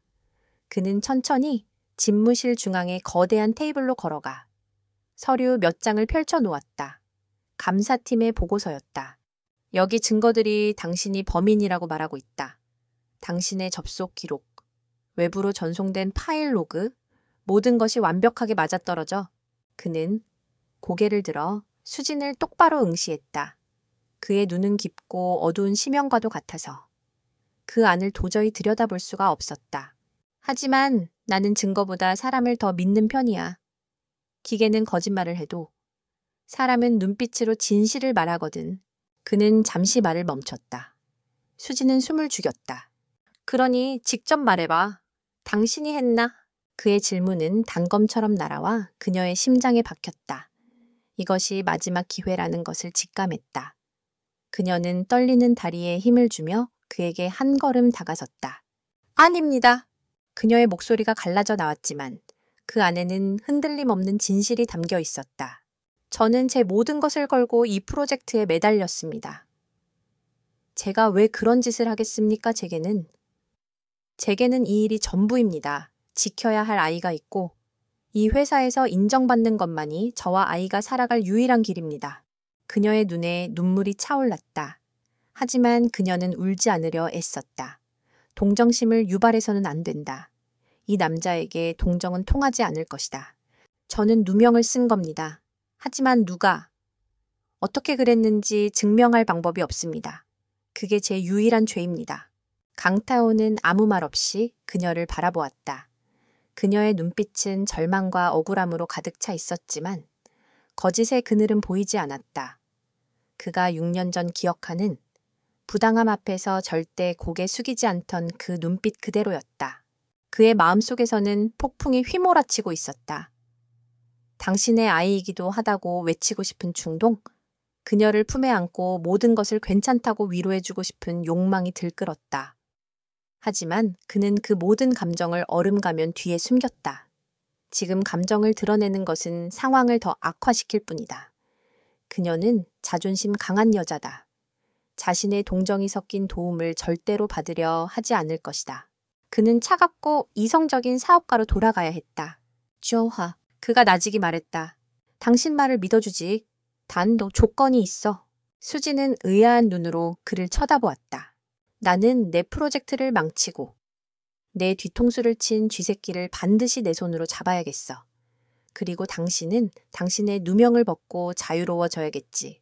그는 테이블 반대편에 서서 마치 비즈니스 협상을 하듯 말했다. 목표는 같군. 그러니 거래를 하지. 거래라니요. 감사팀의 공식적인 조사는 잠시 보류시킨다. 당신은 내일부로 정상 출근해. 대신 지금부터 당신은 나하고만 일한다. 우리는 비밀리에 이 사건의 진범을 찾을 거야. 내가 가진 그룹의 모든 정보력과 자원을 이용하고 당신은 내부자로서 내가 보지 못하는 것들을 보게 될 거다. 박진석 팀장이든 그 누구든 당신을 함정에 빠뜨린 놈의 꼬리를 잡는 거지. 그것은 거부할 수 없는 제안이었다. 하지만 동시에 위험한 독이 든 성배와도 같았다. 이 남자를 어떻게 믿는단 말인가? 6년 전 자신에게 지울 수 없는 상처를 준 남자. 지금은 그룹 전체를 손에 쥔 절대 권력자. 그가 자신을 이용만 하고 버릴지 어떻게 안단 말인가? 그의 눈동자 뒤에 숨겨진 진짜 의도는 무엇일까? 수진의 마음속에서 경고등이 울렸다. 도망쳐.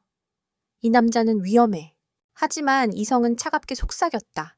이것만이 유일한 길이야. 이 손을 잡지 않으면 너는 이대로 추락하고 말 거야. 너 혼자라면 괜찮지만 민준이는 어떡할 거지? 민준이의 얼굴이 떠오르자 그녀의 모든 망설임이 눈 녹듯 사라졌다. 그녀는 엄마였다. 자신의 자존심이나 과거의 상처 따위는 아이의 미래 앞에서 아무것도 아니었다. 그녀는 고개를 들었다. 눈물을 거두고 강태어의 눈을 똑바로 마주 보았다. 그 눈빛에는 더 이상 두려움이나 망설임이 없었다. 오직 살아남아 싸워 이기겠다는 강한 의지만이 이글거리고 있었다. 그들 사이에는 여전히 보이지 않는 거대한 빙벽이 가로놓여 있었다. 과거의 상처와 현재의 불신, 그리고 아슬아슬한 힘의 균형. 하지만 그 빙벽을 사이에 두고 그들은 처음으로 같은 목표를 향해 서게 되었다. 악수도. 계약서도 없었다. 하지만 그들의 눈빛이 허공에서 부딪히는 순간 침묵 속에서 누구보다 견고한 동맹이 맺어졌다. 수지는 나직이 하지만 단호하게 말했다. 제가 뭘 하면 되겠습니까? 그녀의 질문에 강태어의 입가에 6년 만에 처음으로 누구도 눈치채지 못할 만큼 희미한 미소가 스쳐 지나갔다. 전쟁은 이제부터 시작이었다. 비밀스러운 동맹이 맺어진 후 일주일이 흘렀다. 강태어의 집무실은 이제 그와 이수진의 비밀작전 본부가 되어 있었다. 밤이 되면 두 사람은 어둠이 내린 도시를 배경으로 보이지 않는 적을 추적했다. 하지만 수사는 좀처럼 진척이 없었다. 강태어는 그룹 내 최고의 사이버 보안팀을 동원해 모든 서버 기록을 샅샅이 뒤졌다. 하지만 범인은 유령처럼 아무런 흔적도 남기지 않았다. 조작된 로그 기록은 너무나도 완벽해서 마치 처음부터 그렇게 존재했던 것처럼 보였다. 범인은 이수진의 노트북에서 파일이 유출되었다는 명백한 증거만을 남겨둔 채 자신의 모든 발자국을 지워버린 것이다. 이건 전문가의 솜씨야. 뒤늦은 밤, 강태어가 모니터에 떠있는 복잡한 코드를 보며 나직이 말했다. 그의 얼굴에는 지친 기색과 함께 초조함이 서려 있었다. 단순한 내부자 소행이 아니야. 서버 구조와 보안 시스템의 취약점을 완벽하게 아는 자가 아주 정교하게 설계한 함정이야. 수진도 동의했다. 그녀는 커피로 겨우 버티며 관련 데이터들을 분석하고 있었다. 네오모 깨끗해요. 그게 오히려 이상합니다. 진짜 해킹이라면 아무리 실력이 뛰어나도 아주 미세한 시스템 충돌이나 데이터 찌꺼기를 남기게 마련입니다. 그런데 이건 마치 대청소를 한 것처럼 아무것도 없어요. 이런 식의 흔적 삭제는 일반적인 해킹 권한으로는 불가능합니다. 서버 전체를 통제할 수 있는 최고 관리자 혹은 그에 준하는 권한이 필요했을 겁니다. 그녀의 분석은 논리적이었다. 그리고 그 화살표는 단 한 사람을 가리키고 있었다. 그룹의 IT 인프라에 막강한 영향력을 행사할 수 있는 고위직, 그리고 그녀에게 원한을 품고 있는 사람, 박진석 팀장. 하지만 심증뿐이야. 강태호가 그녀의 생각을 읽은 듯 말했다. 그를 범인으로 지목할 물증이 없어. 섣불리 건드렸다간 뱀만 건드리는 꼴이 될 수도 있어. 그는 회사에 오래 몸담은 만큼 보이지 않는 라인도 많을 테니 두 사람 사이에 다시 침묵이 흘렀다. 그들은 막다른 골목에 다다른 기분이었다. 시간은 점점 흘러가고 있었고 회사 내부에서는 기밀 유출범인 이수진을 왜 아직 해고하지 않느냐는 불만의 목소리가 높아지고 있었다. 강태호가 언제까지나 그녀를 보호해 줄 수는 없는 노릇이었다. 그날 밤 수진은 무거운 발걸음으로 집으로 돌아왔다. 현관문을 열자 민준이가 달려나와 그녀를 반겼다. 엄마, 오늘 일찍 왔네. 응, 우리 아들 보고 싶어서 빨리 왔지. 그녀는 피곤한 기색을 감추고 활짝 웃으며 아들을 안아주었다. 하지만 민준이는 그녀의 얼굴을 유심히 쳐다보았다. 엄마, 또 힘든 일 있었어. 오늘 엄마 웃음은 85%짜리야. 조금 슬퍼 보여. 수지는 아들의 통찰력에 쓴웃음을 지었다. 그녀는 아들 앞에서만큼은 약한 모습을 보이고 싶지 않았다. 그녀는 화제를 돌렸다. 아니야, 민준아. 엄마가 지난번에 새로 나온 교육용 코딩 게임 다운받아 놨는데 한번 해볼래. 그녀는 평소라면 회사 노트북을 아이에게 만지게 하지 않았을 것이다. 보안 규정에도 어긋나는 일이었다. 하지만 오늘은 너무 지쳐 있었고 아들의 웃는 얼굴을 보며 잠시라도 현실을 잊고 싶었다. 정말 와, 신난다. 민준이의 얼굴이 환하게 밝아졌다. 수지는 거실 테이블에 노트북을 펼쳐주고 게임을 실행시켜 주었다. 게임은 복잡한 숫자와 기호의 패턴을 찾아내 길을 만드는 방식이었다. 민준이는 금방 게임에 빠져들었다. 수지는 소파에 기대앉아 그런 아들의 모습을 가만히 바라보았다. 저 작은 아이가 없었다면 지금의 이 시련을 버텨낼 수 있었을까? 그녀에게 민준이는 삶의 이유이자 절망 속에서도 다시 일어서게 하는 유일한 힘이었다. 한참 동안 게임에 집중하던 민준이가 갑자기 고개를 갸웃거렸다. 여마? 응, 왜? 민준아 벌써 끝판까지 다 깼어. 아니, 근데 엄마, 컴퓨터가 아파. 컴퓨터가 아프다니 그게 무슨 말이야? 수지는 대수롭지 않게 물으며 아이에게 다가갔다.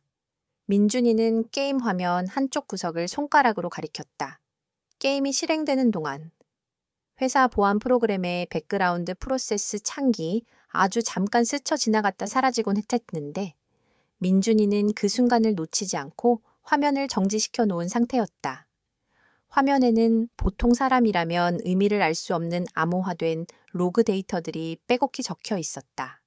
여기 숫자들이 거짓말하고 있어. 거짓말이라니. 응?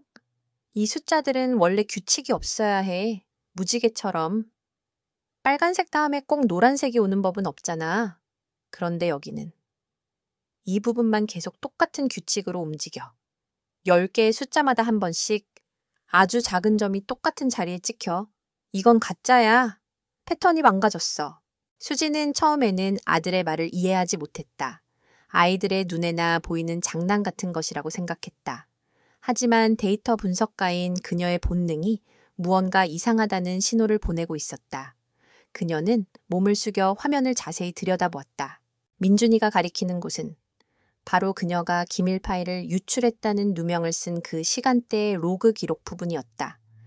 겉보기에는 완벽한 암호화 데이터였다. 보안팀의 전문가들조차 아무런 이상을 발견하지 못했다. 하지만 아들의 말대로 그 숫자들의 배열을 거대한 패턴으로 인식하고 바라보자 아주 미세한 이질감이 느껴졌다. 그녀의 심장이 세차게 뛰기 시작했다. 보통의 암호화 알고리즘은 완벽한 무작위성, 즉 엔트로피를 기반으로 한다. 그 안에는 어떠한 규칙적인 패턴도 존재해서는 안 된다. 하지만 민준이가 발견한 것은 그 완벽한 무작위성 속에 숨어있는 아주 작은 규칙성이었다. 그것은 마치 완벽한 위조 지폐 속에 숨겨진 제작자만이 알 수 있는 미세한 표식과도 같았다. 범인이 로그 기록을 조작하고 자신의 흔적을 지우면서 기존에 암호화된 데이터 배열을 깨뜨리고 새로운 데이터를 억지로 끼워 넣은 것이다. 그 과정에서 어쩔 수 없이 이런 미세한 디지털 흉터를 남기게 된 것이다. 보안팀 전문가들은 로그 기록의 내용에만 집중했기 때문에 이것을 발견하지 못했다. 하지만 숫자를 그림처럼 패턴으로 인식하는 민준이의 천재적인 눈에는 그 미세한 균열이 보였던 것이다. 이것은 단순한 심증이 아니었다. 누군가 로그 파일 자체를 건드렸다는 명백한 물증이었다. 민준아? 수지는 떨리는 목소리로 아들을 불렀다. 그녀는 아들을 끌어안았다. 너무나도 기쁘고 대견해서 눈물이 날 것 같았다. 그녀의 작은 천사가 이 절망의 구렁텅이에서 그녀를 구해줄 동아줄을 찾아낸 것이다. 그녀는 곧바로 핸드백에서 휴대폰을 꺼내 강태호에게 전화를 걸었다. 시간이 자정을 넘어가고 있었지만 그런 것을 따질 때가 아니었다. 신호음이 2번 울리기도 전에 그가 전화를 받았다. 잠결에 잠긴 목소리가 아니라 아직 깨어있는 듯한 날카로운 목소리였다. 무슨 일이지? 찾았습니다, 총수님. 수진의 목소리는 흥분으로 떨리고 있었다. 증거를 찾은 것 같습니다. 그녀는 민준이가 발견한 것을 논리적으로 차분하게 설명하기 시작했다. 암호화 패턴의 미세한 이상 징후, 데이터 엔트로피의 균열, 디지털 흉터, 수화기 너머의 강태호는 처음에는 반신반의하는 듯했다. 6살짜리 아이가 그룹 최고의 보안팀도 놓친 것을 발견했다니. 하지만 데이터 분석가인 수진의 확신에 찬 설명을 듣는 동안 그의 표정은 서서히 변해갔다. 이것은 해킹 기술의 문제가 아니었다. 패러다임의 전환이었다. 모두가 숲의 내용물을 찾고 있을 때 그 아이는 숲의 모양 자체가 뒤틀려 있다는 것을 발견한 것이다. 알겠다! 한참의 침묵 끝에 그가 말했다. 그의 목소리에는 새로운 활기와 함께 사냥을 앞둔 맹수 같은 위험한 기운이 서려 있었다. 지금 즉시 보안팀장을 호출하지. 김 실장 편으로 노트북을 회사로 보내. 단, 누구의 눈에도 띄지 않게. 전화가 끊겼다. 수지는 잠든 민준이의 머리를 쓰다듬으며 창밖을 보았다. 어둠이 서서히 걷히고 동쪽 하늘이 희미하게 밝아오고 있었다. 길고 길었던 밤이 끝나고 있었다. 그리고 이제 곧 방역의 시간이 시작될 것이었다. 은성그룹의 이사회 회의실, 그룹의 운명을 결정하는 가장 중요한 논의들이 이루어지는 이곳에 오늘만큼은 무거운 긴장감이 감돌았다. 프로젝트 피닉스 기밀 유출 사건의 최종 처리를 위한 긴급 이사회가 소집된 것이다. 회의실의 긴 테이블에는 그룹의 핵심 임원들이 모두 모여 앉아 있었다. 박진석 팀장은 평소보다 더욱 값비싼 시계와 커프스 버튼으로 치장한 채 마치 개선 장군처럼 당당하게 앉아 있었다. 그의 얼굴에는 이수진이라는 눈엣 가시를 마침내 제거하게 되었다는 만족감과 이번 사건을 해결한 공으로 더 높은 자리로 올라갈 수 있으리라는 기대감이 노골적으로 드러나 있었다. 반면 회의실 가장 구석진 자리에 앉아 있는 이수진은 창백한 얼굴로 굳어 있었다. 강태호의 지시로 이 자리에 참석하긴 했지만 사방에서 날아오는 경멸과 의심의 눈초리를 온몸으로 감당해야 했다. 그녀는 무슨 일이 일어날지 알면서도 심장이 불안하게 날뛰는 것을 막을 수 없었다. 마침내 회의실 문이 열리고 강태호가 들어섰다. 그의 등장과 함께 회의실의 공기는 더욱 차갑게 얼어붙었다. 그는 회장석에 앉아 아무런 감정도 담기지 않은 눈으로 좌중을 둘러보았다. 긴급 이사회를 소집한 이유는 모두 아실 겁니다. 그룹의 명운이 걸린 프로젝트 피닉스에서 내부 기밀 유출이라는 중차대한 사건이 발생했습니다. 오늘 이 자리에서 우리는 이 사건의 전말을 명명백백히 밝히고 관련자에게 엄중한 책임을 물을 것입니다. 그의 목소리는 낮고 차가웠지만 회의실 전체를 압도하는 힘이 있었다. 먼저 이번 사건의 조사를 담당한 전략기획팀 박진석 팀장의 보고를 듣도록 하지. 모든 시선이 박진석에게 쏠렸다. 그는 기다렸다는 듯이 자리에서 일어나 자신감 넘치는 목소리로 브리핑을 시작했다. 그는 준비된 PPT 화면을 띄우고 이수진의 접속 기록과 파일, 전송 로그 등 그녀를 범인으로 몰아가는 결정적 증거들을 하나씩 제시했다. 많은 치아코 보시다시피 모든 증거는 단 한 사람, 전략기획팀의 이수진 대리를 가리키고 있습니다. 그녀는 자신의 어려운 처지를 비관하여 경쟁사인 넥스젠의 돈을 받고 핵심 기밀을 팔아넘긴 것으로 보입니다. 이는 단순한 사규 위반이 아니라 회사 전체를 배신한 파렴치한 범죄 행위입니다. 박진석은 연극 배우처럼 과장된 몸짓으로 이수진을 손가락질하며 목소리를 높였다. 그는 이사들의 동정과 분노를 자아내려 애썼다. 따라서 저는 이수진 대리를 즉시 파면하고 회사에 끼친 막대한 손해에 대한 민사소송은 물론 산업 스파이 혐의로 형사 고발까지 진행해야 마땅하다고 생각합니다. 이런 배신자를 일벌백계로 다스리지 않는다면 우리 은성그룹의 기강은 바로 서지 못할 것입니다. 그의 선동적인 연설이 끝나자 몇몇 이사들이 동조하며 고개를 끄덕였다. 분위기는 완전히 이수진에게 불리하게 돌아가고 있었다. 그녀는 입술을 깨물며 쏟아지는 비난의 화살을 묵묵히 견뎌냈다. 그때 침묵을 지키고 있던 강타어가 입을 열었다. 보고 잘 들었소? 박 팀장, 아주 인상적이군. 그의 칭찬에 박진석의 얼굴에 화색이 돌았다.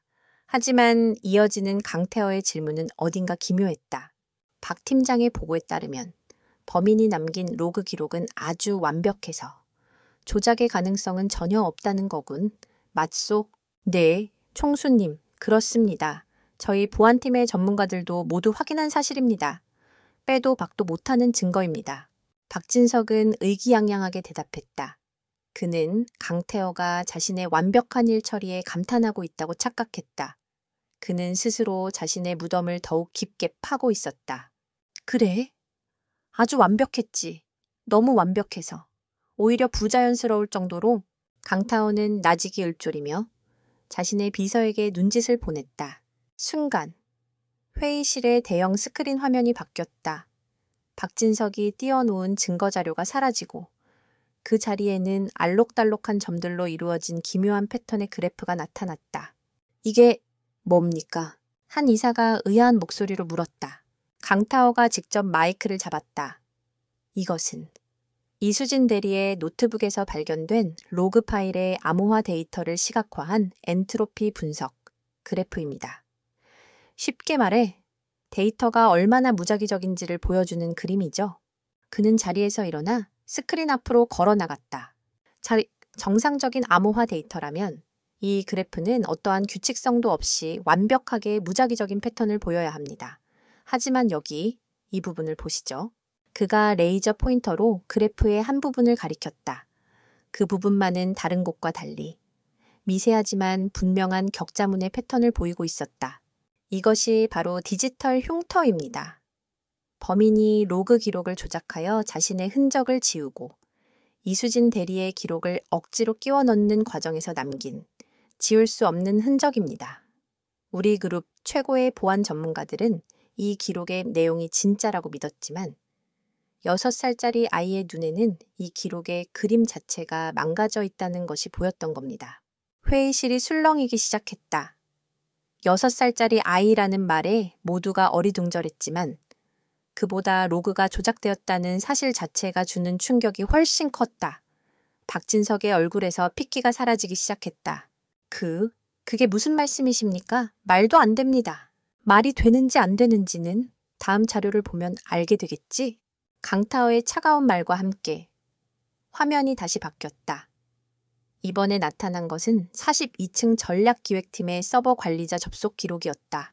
이 기록은 사건 당일 전략기획팀의 보안 로그 서버에 접속한 관리자 계정 목록입니다. 로그가 조작된 바로 그 시간, 단 하나의 계정만이 이 서버에 접근했습니다. 바로 강타어는 잠시 말을 멈추고 얼어붙은 박진석을 돌아보았다. 박진석 팀장, 당신의 계정이요? 박진석의 입에서 비명 같은 소리가 터져나왔다. 거짓말입니다. 음해입니다. 제가 그럴 리가 없습니다. 아직 끝나지 않았소. 강타어의 목소리는 더욱 차갑게 가라앉았다. 화면에 마지막 증거가 나타났다. 그것은 한 남자의 사진과 함께 복잡한 계좌와 이체 내역이었다.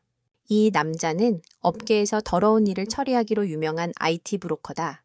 그리고 여기 박 팀장이 차명으로 관리하던 유령 회사 계좌에서 이 남자에게 거액의 돈이 흘러들어간 내역이 있군. 바로 사건이 일어나기 전날에 말이야. 모든 퍼즐 조각이 맞춰졌다. 박진석이 자신의 죄를 덮기 위해 외부 전문가를 고용했고 관리자 권한을 이용해 서버 기록을 조작했으며 그 모든 죄를 이수진에게 뒤집어 씌웠다는 완벽한 시나리오였다. 대어 변명해 보시지, 박 팀장. 강타어의 눈에서 살기가 뿜어져 나왔다. 박진석은 다리가 풀려 그 자리에 주저앉았다. 그의 얼굴은 이제 하얀색을 넘어 잿빛으로 변해 있었다. 그는 무언가 알아들을 수 없는 말들을 중얼거리며 발버둥 쳤다. 라이콜 이수진, 저 계집애가. 하지만 이미 승패는 결정되었다. 강태원은 더 이상 그를 상대할 가치도 없다는 듯 비서에게 턱짓을 했다. 보안팀 불러 당장 이자를 끌어내. 그리고 내가 지시한 대로. 그동안의 모든 비리 내역까지 전부 감사팀과 법무팀에 넘겨 횡령, 배임, 정보 조작, 적용할 수 있는 모든 죄목을 다 적용시켜. 회사에서 단 1원도 못 가지고 나가게 만들어. 보안팀 직원들이 달려와 만견자실한 박진석의 양팔을 붙잡아 끌고 나갔다. 그의 비참한 비명이 회의실 복도 너머로 사라졌다. 한때 기세등등했던 권력자의 비참한 말로였다. 회의실에는 무거운 침묵만이 남았다. 이사들은 충격과 경악 속에서 아무 말도 하지 못했다. 모든 소란이 끝난 후 강태호는 조용히 자리를 지키고 있던 이수진에게 시선을 돌렸다. 그의 목소리는 이전과는 달리 분노가 아닌 깊은 신뢰감을 담고 있었다. 이수진 대리, 이 모든 혼란 속에서도 프로젝트의 핵심을 놓치지 않고 진실을 밝히는 데 결정적인 단서를 제공한 당신의 공을 이사회는 알아야 할 겁니다. 당신이 아니었다면 우리는 진범을 눈앞에 두고도 하마터면 무고한 직원을 희생시킬 뻔했습니다. 모든 이사들의 시선이 그녀에게로 향했다. 이제 그 눈빛에는 경멸이나 의심이 아닌 놀라움과 존경심이 담겨 있었다. 수지는 조용히 자리에서 일어났다. 그녀는 아무 말도 하지 않았다. 그저 이사들을 향해, 그리고 강타어를 향해 깊이 고개를 숙였을 뿐이다. 그것으로 모든 것이 충분했다. 길고 길었던 싸움 끝에 그녀는 마침내 자신의 결백과 능력을 가장 높은 사람들 앞에서 스스로 증명해 보인 것이다. 박진석이 끌려나간 이사회 회의실에는 한동안 무거운 침묵이 흘렀다. 거대한 폭풍이 핥히고 지나간 자리처럼. 모든 것이 고요했지만 그 안에는 보이지 않는 격렬한 감정의 소용돌이가 남아 있었다. 이사들은 충격과 안도, 그리고 이수진이라는 인물에 대한 경외감이 뒤섞인 복잡한 표정으로 자리를 지켰다. 그 침묵을 깬 것은 강태어였다. 그는 모든 상황을 정리하듯 낮지만 힘있는 목소리로 말했다. 프로젝트 피닉스는 예정대로 진행합니다. 다만 프로젝트의 총괄 책임자는 지금부터 이수진 실장으로 임명합니다. 실장이라고요? 수진은 자신도 모르게 반문했다. 대리에서 곧바로 실장으로. 그것은 은성그룹 역사상 전례가 없는 파격적인 승진이었다. 단순한 보상이 아니었다. 그녀의 능력을 공식적으로 인정하고 그녀에게 그룹의 미래를 맡기겠다는 절대적인 신임의 표현이었다. 이사들 사이에서 잠시 웅성거림이 있었지만 누구도 이의를 제기하지 못했다.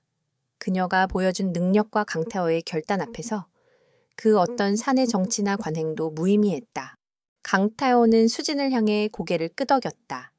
TF팀을 정식 미래전략실로 개편하고 이수진 실장에게 정원을 위임하겠습니다. 그룹의 모든 자원을 동원해 당신의 비전을 현실로 만드시오. 이것은 단순한 지시가 아니라 은성그룹의 미래를 건 나의 부탁이오. 그의 눈빛은 더 이상 차가운 총수의 것이 아니었다. 그것은 동등한 파트너를 바라보는 깊은 신뢰와 존중이 담긴 눈빛이었다. 수지는 벅차오르는 감정을 누르며 깊이 고개를 숙였다. 그녀의 기나긴 터널의 끝에 마침내 빛이 보이기 시작했다. 그날 이후 은성그룹에는 새로운 바람이 불었다. 박진석과 그의 하수인들은 그룹 감사팀의 철저한 조사 끝에 수년간 저질러온 비리들이 모두 드러나 법의 심판을 받게 되었다. 그들은 자신들이 파놓은 함정에 스스로 빠져 몰락했다. 이수진은 더 이상 애 딸린 미혼모나 동정의 대상이 아니었다. 그녀는 그룹의 미래를 책임지는 최연소 여성 임원, 이수진 실장이 되었다. 처음에는 그녀의 파격적인 승진을 시기하던 사람들도 그녀가 보여주는 압도적인 성과 앞에서 모두 입을 다물었다. 그녀가 이끄는 미래전략실은 프로젝트 피닉스를 성공적으로 이끌었다. 그녀는 단순히 넥스젠을 따라잡는 것을 넘어 시장의 판도를 완전히 바꾸어 놓았다. 그녀의 비전대로 은성그룹은 더 이상 제품을 파는 회사가 아니라 고객의 삶 전체를 아우르는 경험을 제공하는 기업으로 거듭났다. 주가는 연일 최고치를 경신했고 은성의 위기를 떠들던 언론들은 이제 이수진 리더십을 찬양하는 기사를 쏟아냈다. 그녀는 이제 더 이상 회사에서 눈치 보지 않아도 되었다. 당당하게 정시에 퇴근해서 아들 민준이와 저녁을 함께 먹었고 주말에는 온전히 아들을 위한 시간을 보냈다. 그녀는 마침내 일과 삶의 균형, 그리고 자신의 존엄성을 되찾았다. 하지만 그녀의 마음 한구석에는 아직 풀리지 않은 매듭이 남아 있었다. 강타어 사건이 해결된 이후 그는 그녀를 완벽하게 상사로만 대했다. 그의 태도는 깍듯했고 그녀의 의견을 전적으로 존중해 주었다. 하지만 그뿐이었다. 그들의 관계는 한치의 오차도 없는 비즈니스 파트너, 그 이상도 이하도 아니었다. 그는 그녀의 과거에 대해 그리고 민준이에 대해 단 한마디도 묻지 않았다. 수지는 그의 침묵이 답답했다. 그가 모든 것을 알고 있다는 것을. 그녀는 직감적으로 느끼고 있었다. 하지만 그가 먼저 입을 열지 않는 한 그녀 또한 차마 먼저 말을 꺼낼 용기가 나지 않았다. 6년 전의 상처는 아직 그녀의 마음속에 희미한 흉터로 남아 있었다. 그러던 어느 가을 저녁이었다. 프로젝트 피닉스의 성공을 축하하는 파티가 끝난 후 수지는 혼자 한강 공원을 찾았다. 화려한 파티장의 소음에서 벗어나 잠시 혼자만의 시간을 갖고 싶었다. 그녀가 강변 벤치에 앉아 차가운 밤 공기를 쐬고 있을 때였다. 익숙한 그림자가 그녀의 옆으로 다가왔다. 강태호였다. 이런 곳에 혼자 있었군. 그의 목소리는 평소보다 조금 부드럽게 들렸다. 그는 수트 재킷을 벗어 말없이 그녀의 어깨에 걸쳐주었다. 수지는 놀라 그를 쳐다보았지만 거절하지는 않았다. 재킷에서는 그의 희미한 채취가 느껴졌다. 두 사람 사이에는 한동안 침묵이 흘렀다. 흐르는 강물과 멀리 보이는 도시의 불빛만이 그들의 말없는 동반자가 되어 주었다. 먼저 침묵을 깬 것은 강태호였다. 미안하다는 말부터 해야겠지. 그의 목소리는 깊은 후회와 자책감으로 가득 차 있었다. 6년 전, 내가 너무 어렸고 오만했어. 내 자존심 때문에 당신에게 지울 수 없는 상처를 줬어. 그리고 당신이 가장 힘들었을 때 나는 당신 곁에 없었지. 어떤 말로도 용서받을 수 없다는 거 알아. 하지만 그래도 사과하고 싶었어. 진심으로. 수지는 아무 말도 하지 않았다. 그저 그의 옆모습을 바라볼 뿐이었다. 권력의 정점에서 모든 것을 호령하던 남자는 없었다. 그저 한 여자에게 용서를 구하는 평범하고 상처받은 남자가 있을 뿐이었다. 당신이 병원에 내 이름을 남겨뒀다는 기록을 봤어? 그가 힘겹게 말을 이었다. 그때 당신 심정은 어땠을까? 상상조차 할 수 없어. 당신 혼자서 그 모든 고통과 두려움을 감당하게 한 나를 나는 평생 용서할 수 없을 거야. 그의 고백에 수진의 눈시울이 뜨거워졌다.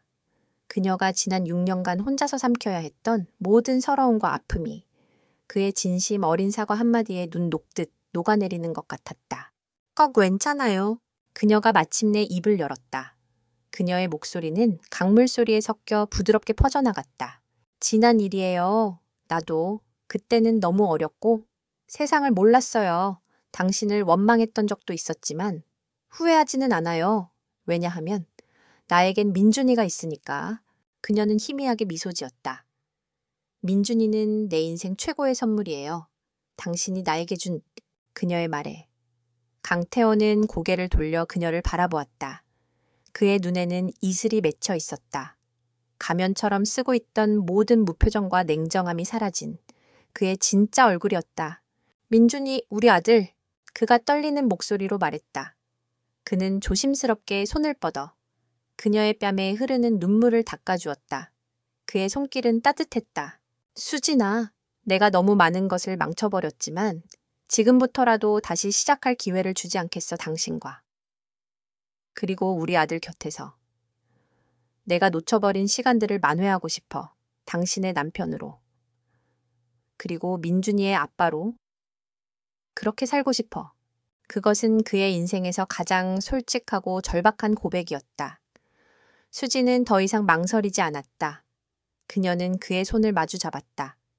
두 사람의 손이 얽히는 순간 6년이라는 길고 긴 시간을 뛰어넘어 그들의 마음은 비로소 하나가 되었다. 얼마 후 은성그룹은 강타어 총수의 결혼을 공식적으로 발표했다. 상대는 그룹의 미래를 이끄는 최연소 임원 이수진 실장이었다.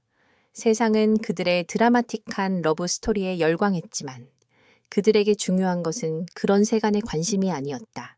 주말의 어느 오후 따스한 햇살이 내리쬐는 전원주택의 정원에서 강태호와 이수진은 아들 민준이가 뛰노는 모습을 지켜보고 있었다.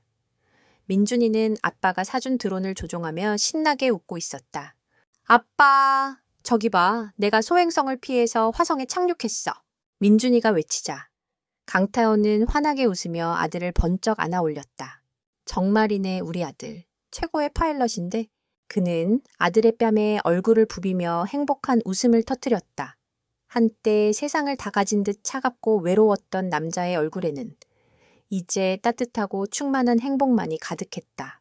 수지는 그런 두 사람의 모습을 바라보며 조용히 미소 지었다.